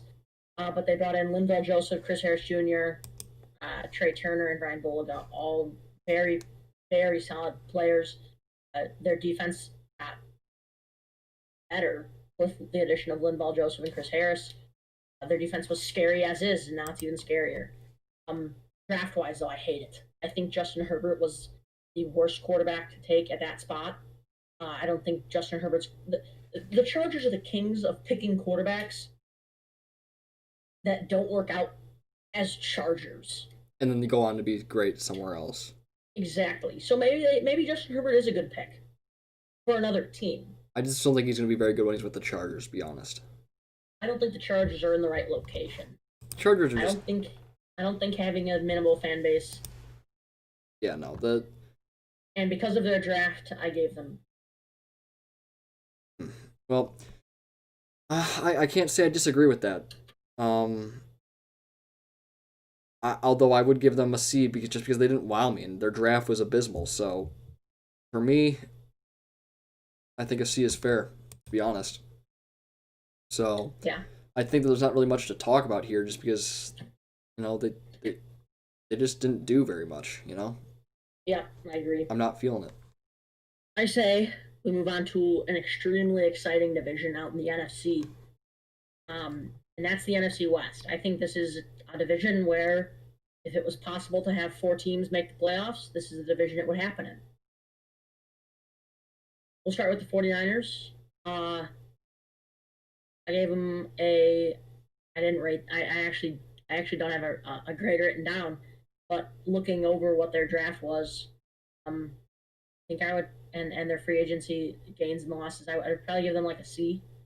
Um, DeForest Buckner loss was replaced with Javon Kinlaw. Obviously, Javon won't be as good as DeForest right away, but he'll develop. Um, I don't know how comfortable I am with the 49er receiving core. With Debo getting hurt, you have Yeah, the 49ers receiving core definitely downgraded. what's his name? I forget his name. Kendrick Bourne there. Uh, Travis Benjamin. For some reason I can't think of what. I believe he's a wide receiver. Yeah, so Travis Benjamin. Um, I got nothing negative to say about the guy. I just don't think that he's going to make a huge impact with the 49ers. Um, it was very nice to see Trent Williams find a team that he's going to succeed with. And I think that 49ers O-line is super good. The only bad thing I have to say really about the 49ers offseason is this whole Raheem Mostert situation. It would be really bad to see Raheem Mostert leave the 49ers, especially after trading Matt Breida. The thing is that the Shanahan family has always been the guys who make incredible running backs. So because of the way that they run their systems. So I could see them losing Mostert and being fine. Who would be their running back without Mostert? I don't know. But most of the time, you don't know who these guys are when Shanahan first brings them up, and then he turns them into star running backs. Yeah, so their backup would be, or their next running back would be Tevin Coleman, who hasn't been good since he was with the Falcons. For me, again, I'd give the 49ers a C because they kind of just maintained. Yeah, I agree with that. They maintained. I don't like. Again, their wide receiver core is the biggest question. Yeah, they definitely downgraded wide receiver core, so that's also holding them back from being like a B range. Because they obviously traded away Emmanuel Sanders, and I mean, I personally wouldn't have done that. I think that their wide receiver core gave them a lot of options with play action too, so I think that's going to hurt them a little bit, but we'll see. I give them a C for now because they just didn't really improve very much. Yeah. All right, up next we have Seahawks, right? Yep. So I have the Seahawks coming in with a B, and it's strictly because of their draft. I think if their draft will be determined if it's good or not based off of how each of them performs in the next couple of years. Nothing really screams look at the superstar to me. Free agency wise, they lost a couple of line pieces, but their line was never really solid, and Russell Wilson always figures it out. Clowney is a loss for right now just because he hasn't signed with a team. But I really like the Greg Olsen signing with Will Disley at tight end. I think that the Seahawks have the best receiving core in that division. Even with the Cardinals having DeAndre Hopkins, I still think the Seahawks have the best receiving core. Tyler Lockett, DK Metcalf, Greg Olsen, Will Disley. It's hard to look at that and say that Wilson won't have somebody to throw to. And Wilson is the best deep passer in this league. There's no doubt about that. Obviously, Patrick Mahomes is up there too. Don't get mad. But having those receiving options are extremely important. So that's why I gave them a B. I just don't think their draft is notable. Yeah, I would say C because I think that the Seahawks were another team that just maintained. I mean, they were already an amazing team as is, so there's not really very much room to improve, but they didn't improve, so it's got to be a C for me. That being said, they're going to be competing with the 49ers. I think the Cardinals are even going to be. I think every team in that division has a chance to win it, to be honest. I think the Seahawks and 49ers. I think the Seahawks and 49ers have the best chance to win the division. And to the other one getting a wild card spot, but the Rams and Cardinals could just as easily surprise us because all of those teams are improved massively this offseason. I think it's safe to Watch say it's yourself on that. They maintain massive. well, the 49ers and Seahawks maintained, but I think that the Cardinals and Rams improved a lot. The Cardinals improved. The Rams got I don't slowed know. down. The Rams I actually. think for I the think the Rams, Rams got worse. I think for the Rams getting rid of Todd Gurley was actually the right move. So I actually like that. No, I agree with that. I agree with that. 100%. Todd Gurley was not their future at running back. Cam Akers isn't either. Um, Shocker, but I don't think Cam Akers is their best option. I don't even think. I think losing Brandon Cooks was big for them. Cooper Kupp and Robert Woods are obviously good. Um, but who's your third wide receiver now? Van Jefferson is going to be okay. I think. I don't want to say he's going to be elite anytime soon. But losing Brandon Cooks and not really replacing him with anything kind of hurts. But what really bothers me is their defensive core. Honestly, is that obviously they have big name people in Aaron Donald and Jalen Ramsey. But what's Aaron Donald and Jalen Ramsey without Dante Fowler Jr., Corey Littleton, and Nicole Roby Coleman? Obviously, they're still Pro Bowlers, but the three of them being gone takes away from what Aaron Donald and Jalen Ramsey could have done. And that's why I see the Rams not really doing well, and that's why I have the Rams at a D, because their biggest gain this offseason was Leonard Floyd, who is quite possibly the most disappointing Bears draft pick in recent memory. So for me, I'm gonna give the Rams a C just because I feel like they improved, but I didn't feel like they improved very much. So, but I Can do you think explain why you think they improved? that getting rid of Todd Gurley and freeing up that cap space that they got with him, I think that was a good move. So not who they drafted or who they got in free agency, but in terms of cap. Hey, I mean, getting that much cap back from a guy who isn't doing very much is just as big as signing a big name player. Okay, I think. I agree with that. So I would say that the Rams were definitely in a Super Bowl hangover last year, and I think that they're going to be back to their regular form this upcoming season. Not necessarily the same, because obviously Todd Gurley's gone, and when he was there, that was a very dynamic run game. Todd Gurley's the reason they made that Super Bowl. Jared Goff did, and Jared Goff was a game manager. He still is. Well, yeah, but I think that part of the reason why they did so poorly last year wasn't necessarily just Todd Gurley. It was also the fact that they were just bewildered after that Super Bowl loss. So I think that stuck with them all year last year. Yeah. So for me, I'm going to say they improved, but not enough for me to give them more than a C. Yeah, I have my D. So quite possibly the best offseason the best offseason in the NFC. No, NFC West, in my opinion, is the Arizona Cardinals. They got DeAndre Hopkins and Devin Kennard.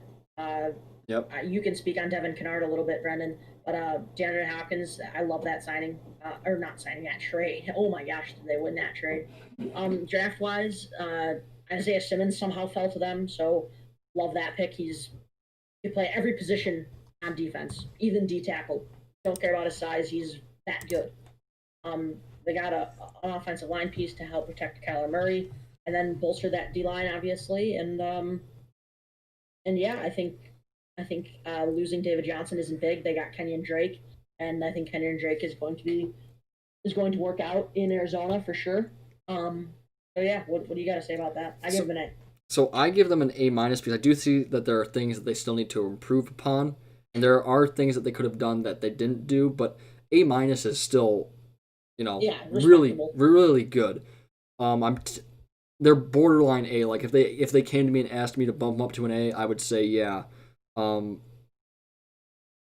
But the fact that they got so much for so little in terms of the DeAndre Hopkins trade, you know what? I'll go and give them a full A. I'll save them having to ask me. I'll give them a full A, because if the Texans giving an F purely because of that trade was a thing, they should get an A for being the ones who got that deal done. That's me personally. Right. Yeah. But I give them an A. Yeah. Let's move on to a team that I think in the AFC East, I think, believe it or not, I think they maintained. And that is the Patriots. Oof. I, however, gave them a D But then again, if I were reviewing the Patriots offseason when they drafted Tom Brady, I would have given that a D as well. So Bill Belichick is obviously the king of taking players that always pan out, and Bill Belichick always has a plan. But I don't see a team lose. I can't see any other team except the Patriots losing Tom Brady, Gronk, Jamie Collins, and Kyle Van Noy still being a Super Bowl contender, and somehow the Patriots did it. Who cares about tight ends? Honestly, Cam Newton has proven that he doesn't really need a tight end to succeed in the NFL. Obviously, he had Greg Olsen, so that was just a helpful piece. But Cam Newton can succeed without one. Kyle Duggar is the only draft pick I dislike about the Patriots. And that's just because I'm going to be real here. Didn't know who he was when he got drafted. I've researched him countless times, countless hours, and nothing shows me that he is going to be a star safety. But again, like I said, if I looked at Tom Brady after his draft, I wouldn't have said he's going to be a star quarterback, let alone the greatest of all time. So I think I'm going to be bold here. I think Cam Newton starts in New England, and I think N'Keal Harry's healthy. I think Julian Edelman stays healthy. I think Dalton Keene performs well at tight end with Dalton Asai, I want to say. And I think Cam Newton gets that team to at least 10-6, and quite possibly a Super Bowl. As bold as that is, Bill Belichick could do it. And Brendan, don't start with this old Cam's attitude and Bill don't mesh. No. Bill Belichick was in a Subway commercial. Their attitudes mesh. I think Bill Belichick lost his mind. 2020 has changed him. All right. 2020 is just weird. All right. Bill Belichick's doing a Subway commercial. What world are we living in here? All right. So let's get that out of the way. All right. This is not a normal year. You can't hold this like it's some. Bill Belichick is a cold, calculated machine. All right. Yes, that is for sure. But with that being said, I agree with you. When I was watching their draft, I was hoping that they were going to pick up some stars, some young wide receiver talent to help out Jarrett Stidham, and they didn't pick up anybody really. And I was kind of just like, we also traded out of the first round, and we aren't really picking anyone who's on the offensive side of the ball and all this other stuff. And then their free agency was okay except for Cam. And Cam might get beaten up by Jarrett Stidham. I'm not convinced that Jarrett Stidham is out of the running. I think that Jarrett Stidham kind of got overconfident because as soon as Tom Brady left, he posted a photo of himself sitting on a throne. Like, buddy, you didn't make that throne. You just inherited it. And I think Bill Belichick saw that and he was like, you know what? What's one way to challenge a kid and make sure that we have the right guy starting? Bring in a former MVP who's been to a Super Bowl and have him compete with the job. Because Bill Belichick has not named Cam Newton the starter. He's said that it's an open competition. So Jarrett Stidham could feasibly win. I don't see that happening personally. I think Cam will be the... I mean, I guess if Jarrett Stidham started, I'd feel even better because that means he beat out Cam Newton. So that would make me feel pretty good. But either way, there's a plan in New England. There's clearly a plan, but we all can't see it, so I have to give it a C because they didn't really improve very much. N'Keal Harry, I think, is going to be a beast, but that's not an offseason improvement from this past year. That's just a development that he's going to be healthy now. So we'll see. There's clearly a plan here, and they're clearly going to be contenders, whether people want them to be or not. And I think that we just can't see it right now. So it's got to be a C. Yeah, I agree. So we can move on to another intriguing team in that division, and that is the Buffalo Bills. Before I go in on your quarterback, I would like to talk about the draft. Zach Moss, he's gotten a lot of attention, specifically in fantasy, and I don't know why. I think he's a good running back, but I don't see him being much better than Devin Singletary. Also, Jake Fromm, you got him as a career backup. Interesting pick there. I really didn't think you needed a career-long backup in New England or in Buffalo. It's kind of a waste of a pick because he's definitely not a a replacement for Josh Allen if he gets hurt. In terms of free agency, they added Josh Norman, so another defensive piece. Can't be mad at that. And Stephon Diggs. I love the Diggs signing. The Diggs signing was a However, good deal. if they can't, if Josh Allen, sorry, I'm choking on words. If Josh Allen can't throw deep balls accurately, which is what Stephon Diggs is good at catching, accurate deep balls, then the Bills aren't going to succeed. I've said this again. Josh Allen and the Bills. If I had to pick a third favorite team in the NFL, it'd be the Buffalo Bills. It's that simple. If I wasn't a Bears and Patriots fan, it'd be the Bills. The Bills are a fantastic, fun team to watch. But there's no debating that Josh Allen is the most inaccurate quarterback in the NFL. Accuracy-wise, he was ranked like 33rd. There's 34th, I believe. There's 32 starting quarterbacks in the NFL. He was worse than two backups. All right. Or a backup, sorry. For me, it's because I gave him a B. Sorry, I gave them a B because of Stephon Diggs in their trade. I would also give them a B because of Stephon Diggs. I think that was a really good move for them. In terms of Josh Allen, when you're developing a gunslinger quarterback, which is what Josh Allen is, they start off with very low completion percentages. And Josh Allen is a gunslinger quarterback. He has to get used to it. The simple fact of the matter is that it's not his fault, as of right now, that he's inaccurate. It's just that he's developing. That's his position. He's developing. Gunslinger quarterbacks have a slightly longer development time to get more accurate. That's just how it works. That's why they're called gunslingers. They aren't that accurate all the time. So No. Perfect. I agree that you have to develop them, and some of them take longer to develop than others.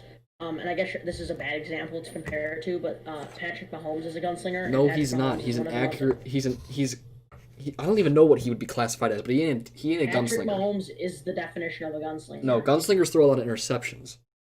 No, they. Brett Favre was a gunslinger. He threw a ton of interceptions, but he threw a ton of touchdowns. No. Yeah, he did. Brett Favre could throw 3 touchdowns and throw 3 interceptions just as fast. He was still great.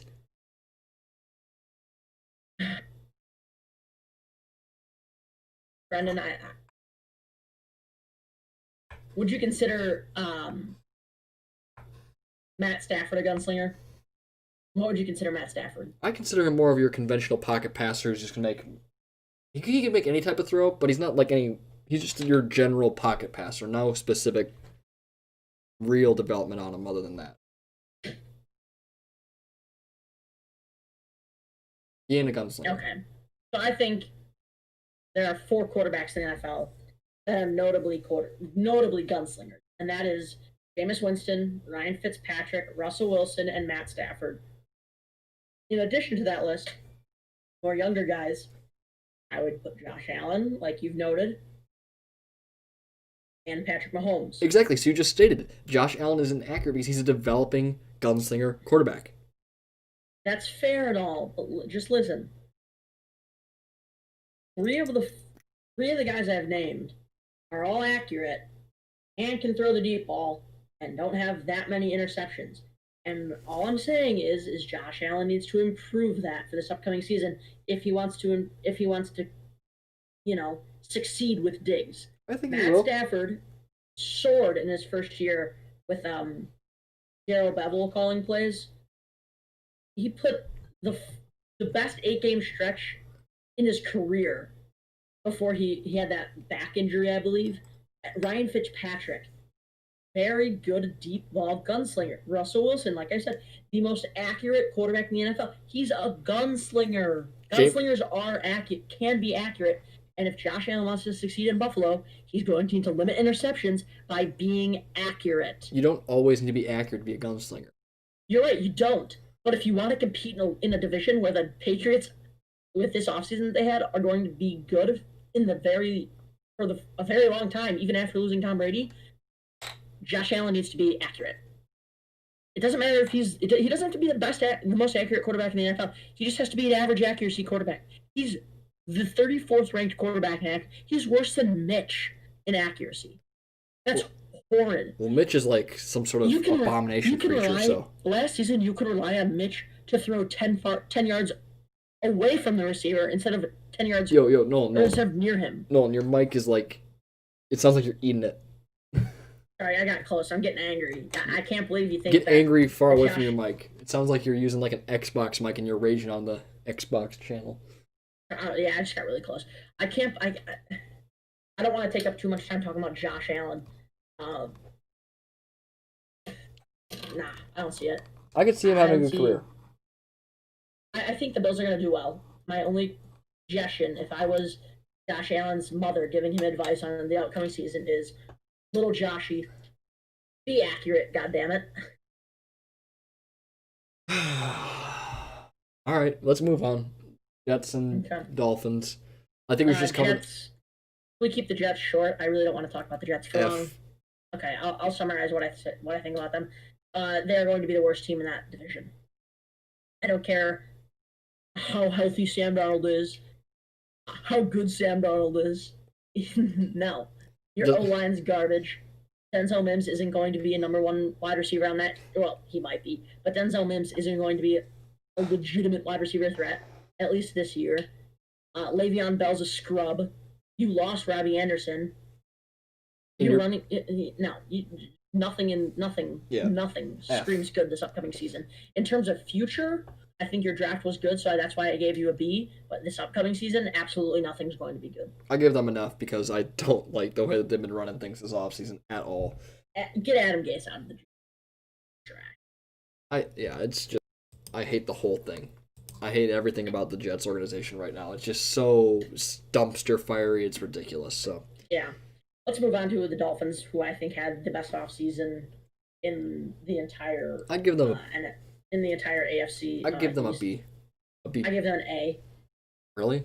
They had 1, 2, 3, 4, 5, 6, 7, 8, 9, 10, 11, 12 draft picks, and I would say they struck gold in terms of value at that area in the draft on all of them. They lost Taco Charlton and John Jenkins, who were both not very good anyways, and they picked up Byron Jones, Kyle Van Noy, and Eric Flowers, who are all very good and going to contribute immediately. Yeah, but ex-Patriots are never good in another defense. You know that, especially when it's defense. Oh, who cares, dude? That means Kyle Van Noy out of those three guys isn't going to perform well. Who cares? Byron Jones is going to perform well. I'm going to pronounce this guy's name incorrectly, but Noah Igbinoghene or whatever, the cornerback they took, their third overall pick for the Dolphins, not in the draft. He's going to be a very good cornerback to learn underneath Byron Jones. But I think the most notable draftee in their draft was Tua. Tua should have been taken in a different spot by a different team. Specifically the Lions. I think that I don't want to get into why the Lions should have drafted him, because I know that Tua didn't want to be in the Lions organization. We don't want you if you don't want to be here. All right. That's fair. I think Tua and the Dolphins though could be a really bad situation. I gave them an A though. You know what? That's his own fault. He wants to come out and trash our franchise. I mean, rightfully so. But if he wants to come out and trash us, good. We ain't gonna pick you. That's not a miss on the Lions' part. That's not. I mean, what are we supposed to do? Take a guy who doesn't want to be here and trash his organization openly? No. But I would give the Dolphins a B+, just because I think that they did a really good job acquiring picks and using those picks. I'm doubtful on how well those picks will pan out, just because, this is the Dolphins, and they haven't drafted well. I mean, most people in that division haven't drafted well in recent memory, so it's kind of iffy for me, but we'll see. So I give them a B+. You ready to move on to the next division? Yeah, just give me 1 second. All right, sounds good. In the meantime, guys, make sure you like, comment, and subscribe. It really does help out the channel. Please. That's all I'm going to say. I don't know. What else you want? Just subscribe. Do it. You watch this far in the video.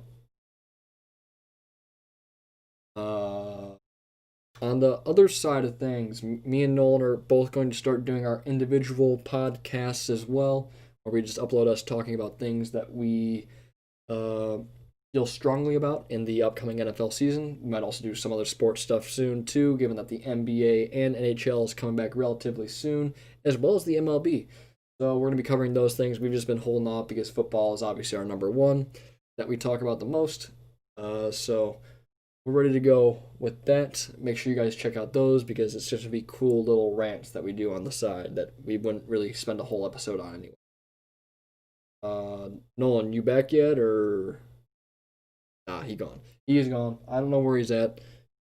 Stream ruined. Stream is over. Who cares? This is very bad. On the plus side, my bitrate is now excellent, so it's finally fixed itself. Man, what to talk about? For me personally, the AFC East is between the Bills and the Patriots. I think the Patriots win it still, honestly. Until someone beats the Patriots, can't bet against them. That's just how it is. That's also me talking, but that's from a purely objective standpoint. You don't bet against the person who's done something every single year until someone else beats him at it. I mean, that's just common sense in my opinion. Maybe that's just me being a Lions fan here where, we can't say we're going to win the division until we actually do it. So I say that the Pats have this division until someone takes it from them. It's the Patriots' division to lose and everyone else is to win. But to say that a team that hasn't won in years should win it? I'm back. All right, welcome back. Anyways, what were we talking about? Were we talking about the Dolphins? Well, we just finished with the Dolphins. Okay, so I'll finish up just adding about... I'm hearing a lot of background noise from you, by the way. What? It's like a little bit of background noise. I don't know if you changed something in the room environment or something. Or... Is that better? Yeah, that's better. Okay. So, in terms of how I see this division shaking out, Patriots at 1, followed by the Bills closely at 2, and then Dolphins and Jets trailing behind, with the Dolphins doing way better than the Jets and the Jets being trash.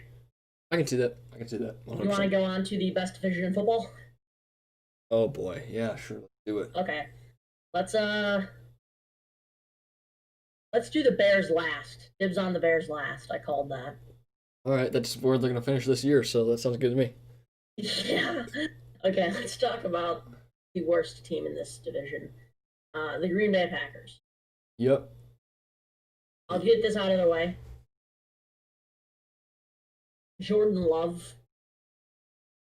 Not to sound like everybody else that talks about the Packers draft, but Jordan Love, really?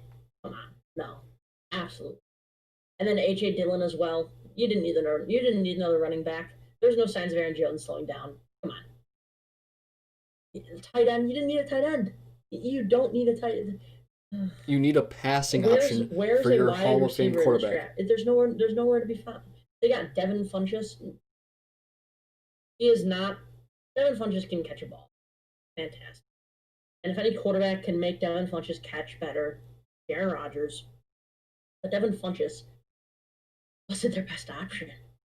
There were a plethora of wide receivers. You know how much wide receiver depth was in this draft? Oh my god. Yeah. They didn't even get one.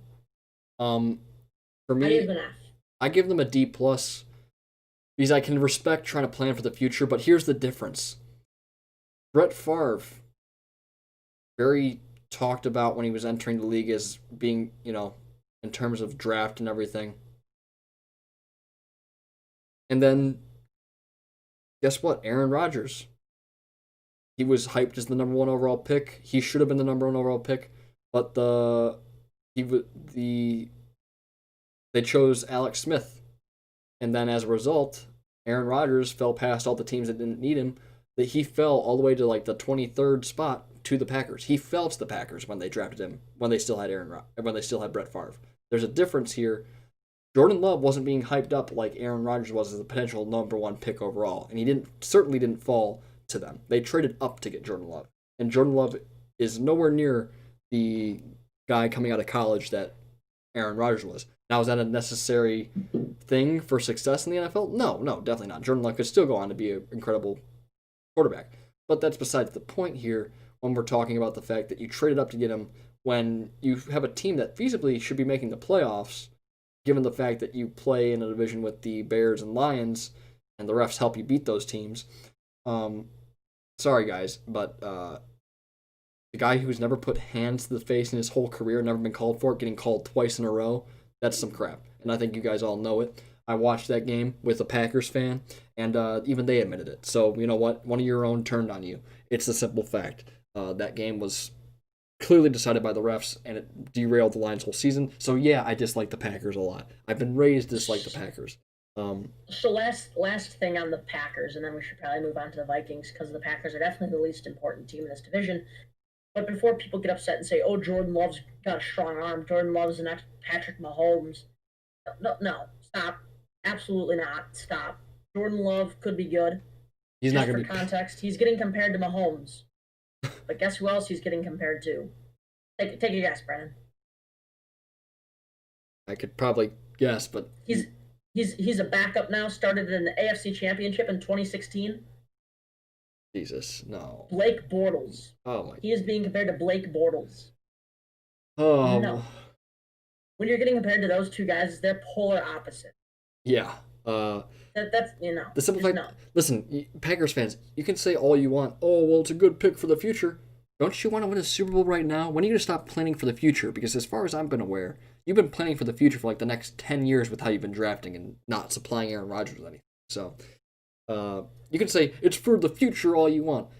Maybe you guys need to get a better ownership group, and I know it's you guys, but maybe you need to get a better ownership group to like kind of decide what the direction needs to be, because you can't just be saying it's for the future for 10 years and then resetting that it's for the future every 10 years, okay? It's just not how the NFL works.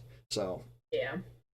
So let's move on to the Vikings. I give the Vikings an A because of the massive amount of draft picks they had. But in terms of free agency, they lost a decent amount. Stephon Diggs was obviously a big loss. Linval Joseph was a big loss. Kenzie Alexander was an average loss. Xavier Rhodes doesn't matter. Andrew Sendejo doesn't matter. They got Tajay Sharp to replace Stephon Diggs. I don't really. He's going to be the wide receiver 3 in Minnesota, so I don't really care about that too much. But what really bothers me about the Vikings is their Justin Jefferson drafting. How many slot receivers do you need on a team? Adam Thielen is a slot receiver. Stephon Diggs was classified as a slot receiver. And Justin Jefferson is classified as a slot receiver. I don't see why you would take Adam Thielen out of being a slot receiver. And I don't see why you would put a rookie in somewhere where he's not comfortable and that he hasn't been doing his entire life. So I don't see Justin Jefferson panning out in Minnesota. And then additionally, receiving wise for the Vikings is Kyle Rudolph. They have like negative cap in Minnesota. There's talks of them having to trade Kyle Rudolph just to get out of debt. Not actually, but figuratively speaking, they are in debt, and they have in terms of the cap, no money. So Kyle Rudolph is rumored to be on the trade. I give them a B because of their cap issues. And, you know, they did draft Stephon Diggs' replacement, but obviously he's a rookie, so you can't bet on that. Losing Stephon Diggs he's obviously a star in his own right. You can't bet on that rookie to automatically fill his shoes. So for me, it's a B. And their defense got worse.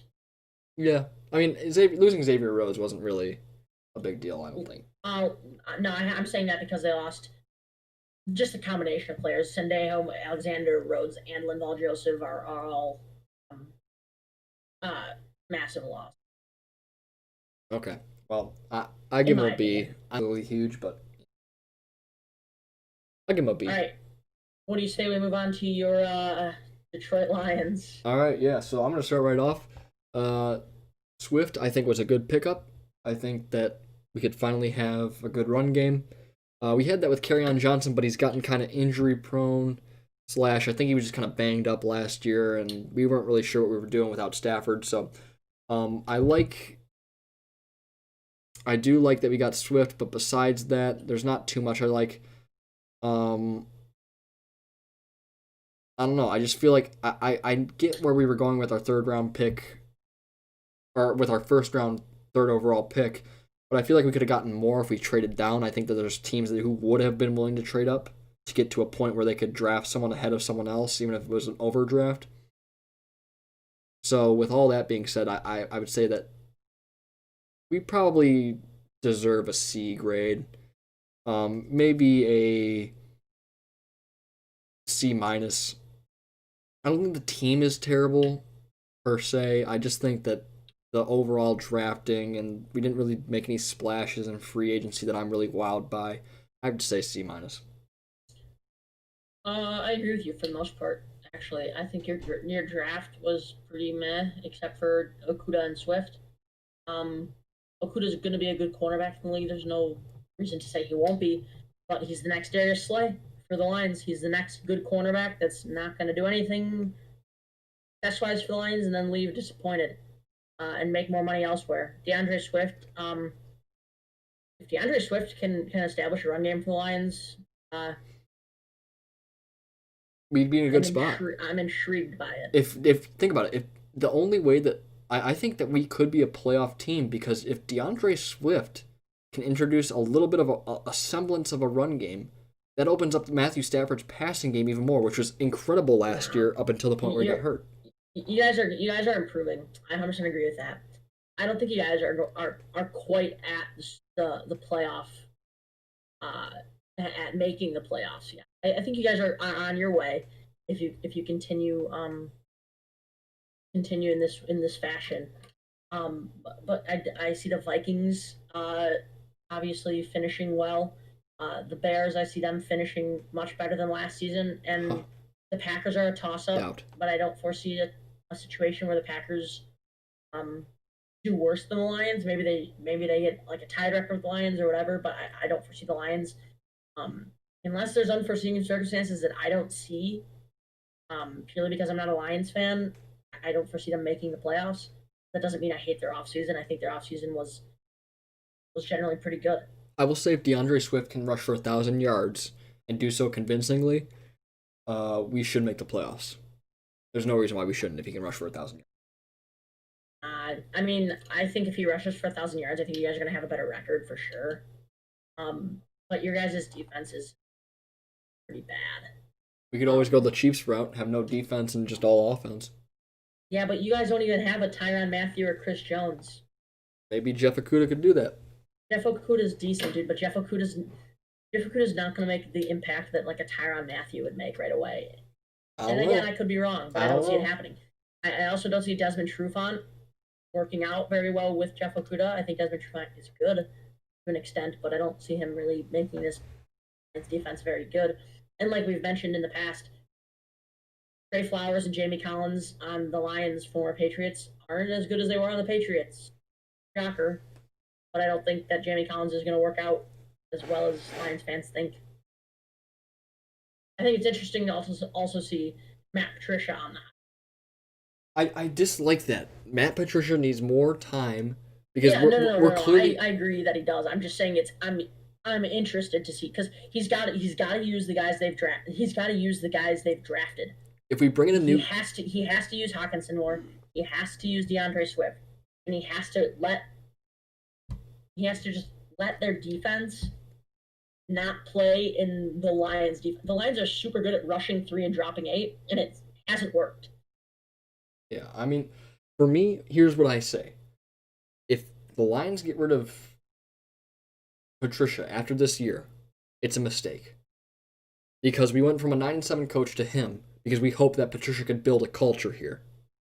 We dumped Jim Caldwell, who was taking us 9-7 every year and putting us in position to get into the playoffs, and we went with Patricia because we hoped that he could build a culture. That takes time, so I'm okay with losing.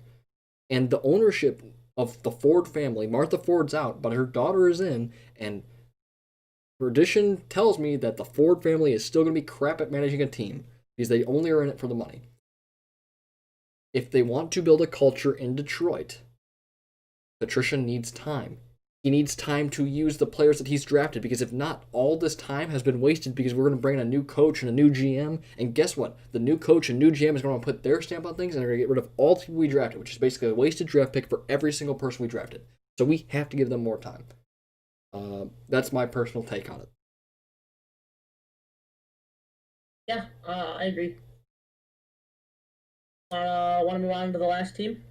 Yep. Okay, so last up, the NFC North, and rounding out the entire live stream, we have the Bears offseason. And I'm intrigued by it.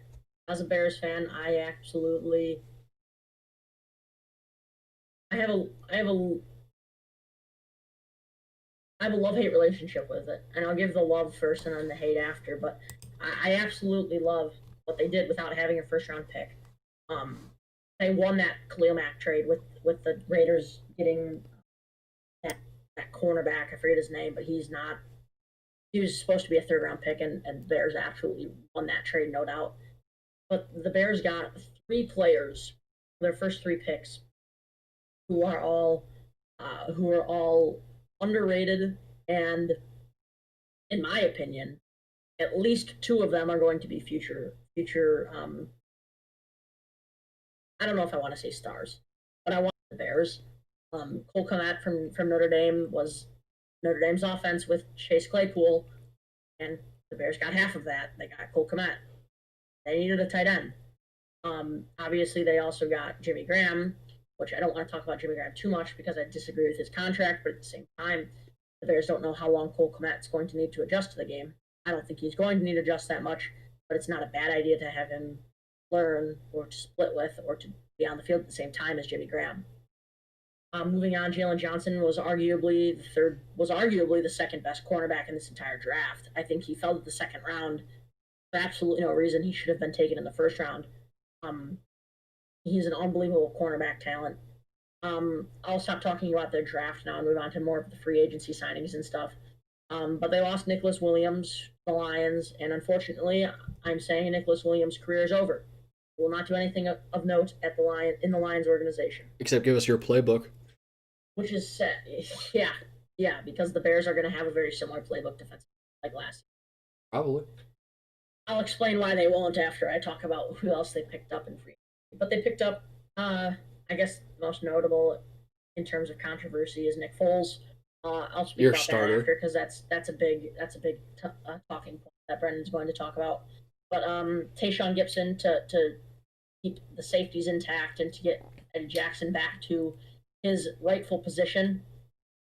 Ted Ginn, who's going to do the wide receiver 3 on the Bears, absolutely love that signing. He's a speedy receiver. There's no reason to not like it. He was cheap. And Robert Quinn, who,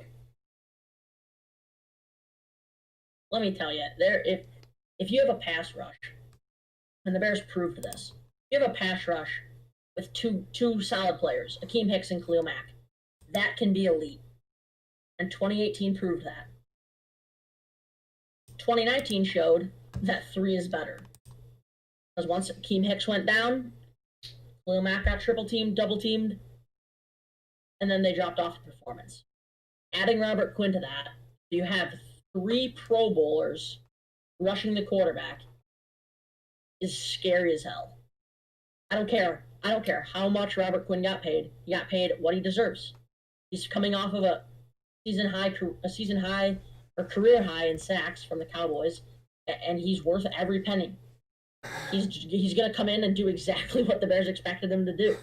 Either get the sacks because Khalil Mack and Akeem Hicks are getting all the pressure, or take all the pressure away from Khalil Mack and Akeem Hicks. So no matter what he does, he's benefiting the Bears' defensive line. And I'll move on to the more important topic, and that is the Nick Foles signing with Mitch Trubisky. And I'll keep this short so Brandon can talk because I'm sure you're tired of hearing me talk.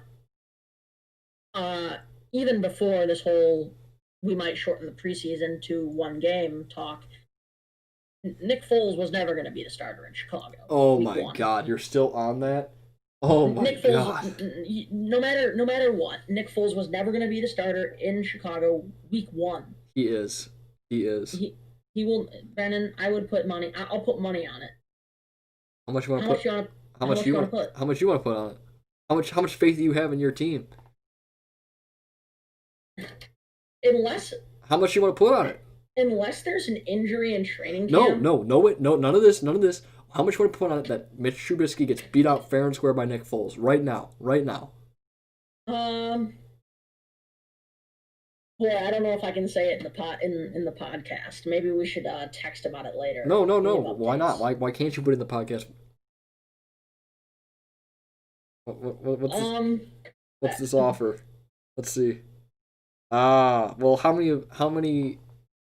Yeah, how much money? I don't know. I'd probably give you about, I don't know, maybe 30. You know what I mean? $30, man. That's a lot. That's a lot. I I'd don't be want willing to. to I don't bet. You want know to. what? It's not. I'll bet that. I'll bet that. I'll take that. Yeah. Okay. All right. I'm good with that. So, I'm. I know you disagree, but I'll give my reasonings for why Mitch is going to get the start. And and to confirm the rules of this, if Nick Foles starts week 1, I give you 30. If Mitch starts week 1, I get 30. That's Yep. how this is working. Yep. Here's what I'll say about the starting position in Chicago. Do you want to talk how Sure. that preseason is going to go now, or how it would go in a normal season? I think because with the shortened preseason, it's a no-brainer. Mitch is going to start. No, I don't think that's the case. Nick Foles knows the Bears system to an extent, but he doesn't know it as well as Mitch. Nick Foles does. could listen. Here's what's going to happen in the preseason. They're going to play Mitch for one half, and they're going to play Foles for the other half. Whoever does better is going to get the job. Nope. No. Why would that not be the case? You can't get rid of your second overall pick. Why would that not be the case though? Nick Foles played in one half. If you see a change in quarterback with the Bears, it's going to be like a week 6, week 7 kind of a change. Yeah, right when they play the Bucks. Yeah, I think after that, I think they play. I don't know who they play week 6, but I would say you'd probably get about 6 weeks of whoever starts week 1. We'll see. And then if you are to see a change, not saying there will be one, but I think it would happen around then. But I don't foresee the Bears not starting Mitch. Mitch is their guy right now. Nick Foles is there because Mitch. They brought Nick Foles because they have complete faith in him, right? Nick Foles is there, just like Case Keenum is in Cleveland. Except Baker Mayfield. Case Keenum's going into Cleveland because he knows the system. Nick Foles is coming into Chicago because he knows the system.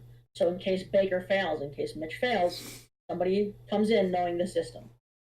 Now, Mitch, specifically developmentally speaking, I think we'll have a much better 2020 campaign than 2019 campaign. Arguably, I think he'll have a better 2020 campaign than 2018, which was his Pro Bowl year. Listen, he's got a better O-line. Oh. What do you mean, oh? I don't think it's improved at all. And I don't think it was the reason he was struggling either. What are you talking? Dude, no. Okay, do you want to know why the Bears O-line struggled last season? Because Mitch sucks, and he didn't get rid of the ball. No. What are you... Dude, he had like 2 seconds to get rid of the ball. That's trash. No, that's a lie. The worst time in the pocket was Tom Brady last year for how much time he had. And it was like 3 seconds. That's absolutely false. I'm pretty sure Mitch definitely wasn't last. He definitely didn't have the worst situation. I'll pull it up right now. You just wait. He definitely didn't have the worst. Time to throw sorted by... Okay, so the lowest was Andy Dalton with 2.5 seconds. Yeah, that's the lowest. Mitch was the 1, 2, 3, 4, 5... The 6th lowest with 2.6 seconds. Let's see, Tom Brady had 2.8 seconds. And the best quarterback had 3 seconds to throw the ball away. That's a lot of time to throw the ball. Anyways, to get to the point of the offensive line, the Bears didn't start Cody Whitehair at center last season. And that's where the issues lie. Listen. This is an off-season review. We're not here to talk about why the Bears really do good last season now. I'm going to give my... I'm clarifying to you why they didn't... Why this O-line has improved. Just tell me who they added. I just want to know who they added. Through the draft, they added Arlington Hambright and Lachavious Simmons, and then they signed Jermaine Afidi. Okay, that's solid. I'll give you that. But here's where I'm going to... In addition to a whole revamped coaching staff, essentially, minus Matt Nagy and Chuck Pagano. They have essentially just got new staff all around. New O-line coach, new quarterbacks coach, etc. Listen, man, I don't know much about O-lines in football except for the Bears O-line. The Bears O-line isn't going to be anywhere near elite, but they are better. All right, so here's where I'm going to go in. I give the Bears an ironic B for cleaning up the mistakes of the past. Same. I actually agree with you on that. With not having any first-round picks, the Bears did really good with their draft. I agree. assigning Nick Foles and taking on his pretty big contract. Not that much. It's a lot more than It's a lot more than Mitch Trubisky's is. It's a pretty big cap hit. Mitch Trubisky's making more than Nick Foles next season. Well, yeah, but sure. Nick Foles. I'm pretty sure that's not true. But even then, Nick Foles' cap hit is still bigger. That's all that matters. Cap hit. It's a pretty big. It's a pretty big cap hit to take, regardless. Even if it isn't necessarily that big, but for a guy who's going to sit all year, that's a pretty big cap hit to take. Versus a guy who's on a rookie contract.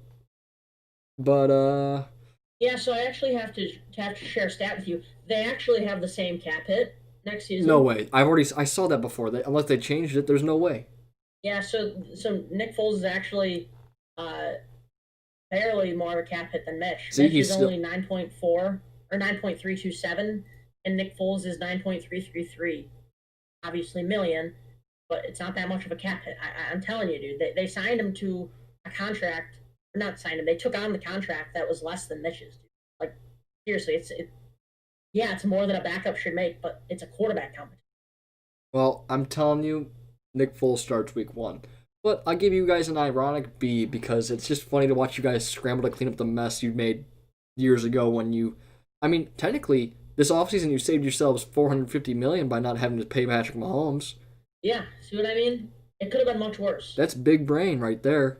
It could have been much worse. You could. Hey, can I get your opinion on something? Two quick questions. You don't have to really explain why. It really just means a yes or no, both of them. But Allen Robinson, top 15 wide receiver in the league, yes or no? No. Not a legitimate threat. That's so cap.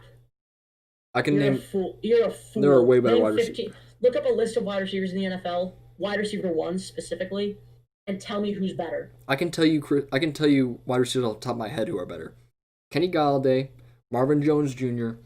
No, Marvin Jones Jr. is not a wide receiver 1. All right, that's the one. Anywhere near the abilities of Allen Robinson. All right, that's the one you get off then. Kenny Galladay,